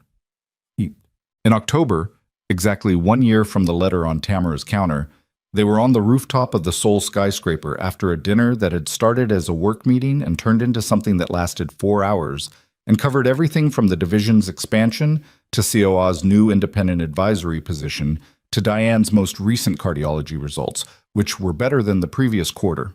The city was lit below them in every direction, no horizon you could find, just Seoul running all the way to the edge of what the eye could process, everything burning its particular shade of inhabited light. No bodyguards on the roof. Min Jae had sent them down. Just the 2 of them and the city and the specific cold of a Korean October night that had nothing in common with Atlanta cold, sharper, cleaner, the kind that made you aware of being alive in a physical way. He turned to her. She watched him do it, watched him gather himself in the specific way she'd learned meant he was about to say something true and careful. Not a performance, just the preparation of someone who understood that some words needed to be given properly. "I want to marry you," he said. Not a question, not a declaration, just the truth stated directly, the way he'd stated every other truth she'd asked him for. She looked at him for a long moment. The city moved below them, indifferent and enormous and entirely unconcerned with what happened on rooftops between people who had spent years finding their way back to each other. "I know," she said. "Is that an answer?" "It's a beginning," she said. "What's the rest of it?" She thought about a November street and a split-second decision and 3 broken ribs and 10 years of survival. She thought about 47 photographs and a voice memo and a council chamber in Seoul where she'd stood up and told 40 men who she was and why she was there. She thought about her mother's hands on her face at the kitchen door and Tamara's voice on the phone saying, "Come back," and Seoa sliding a glass of soju across a counter and saying, "Eat," before anything serious. She thought about what it cost to be the kind of person who moved before they thought. She thought about whether she'd do it again. The answer was yes. The answer had always been yes. Not because it was easy and not because it didn't cost anything, but because some decisions were made before the calculation finished running, made by the part of you that already knew the answer before your brain caught up, made by whatever it was in a person that recognized the moment that mattered and moved toward it. She had moved toward him on a rain-soaked street in Atlanta at 16 years old. She was still moving. Yes, she said. He was still for a moment. Then something happened in his face, the controlled surface of it giving way completely, just for a moment, just long enough for her to see the whole of it. Not the Mafia boss, not the black tiger of soul, not the man who'd spent 27 years learning to be exactly as hard as survival required. Just him. Just the boy who'd looked at her from 10 feet away on wet asphalt, with blood thinned by rain running down his face, who'd said, "I'll find you," and spent 5 years trying, who'd cooked doenjang gai and called her mother before she landed and sat across from her in a Seoul council chamber while she told 40 men who she was. "I don't have a ring," he said. "I didn't ask for one. I want to give you one." "Later," she said. "Right now you can just stand here." He stood there. She stood beside him. Seoul ran its lights below them in every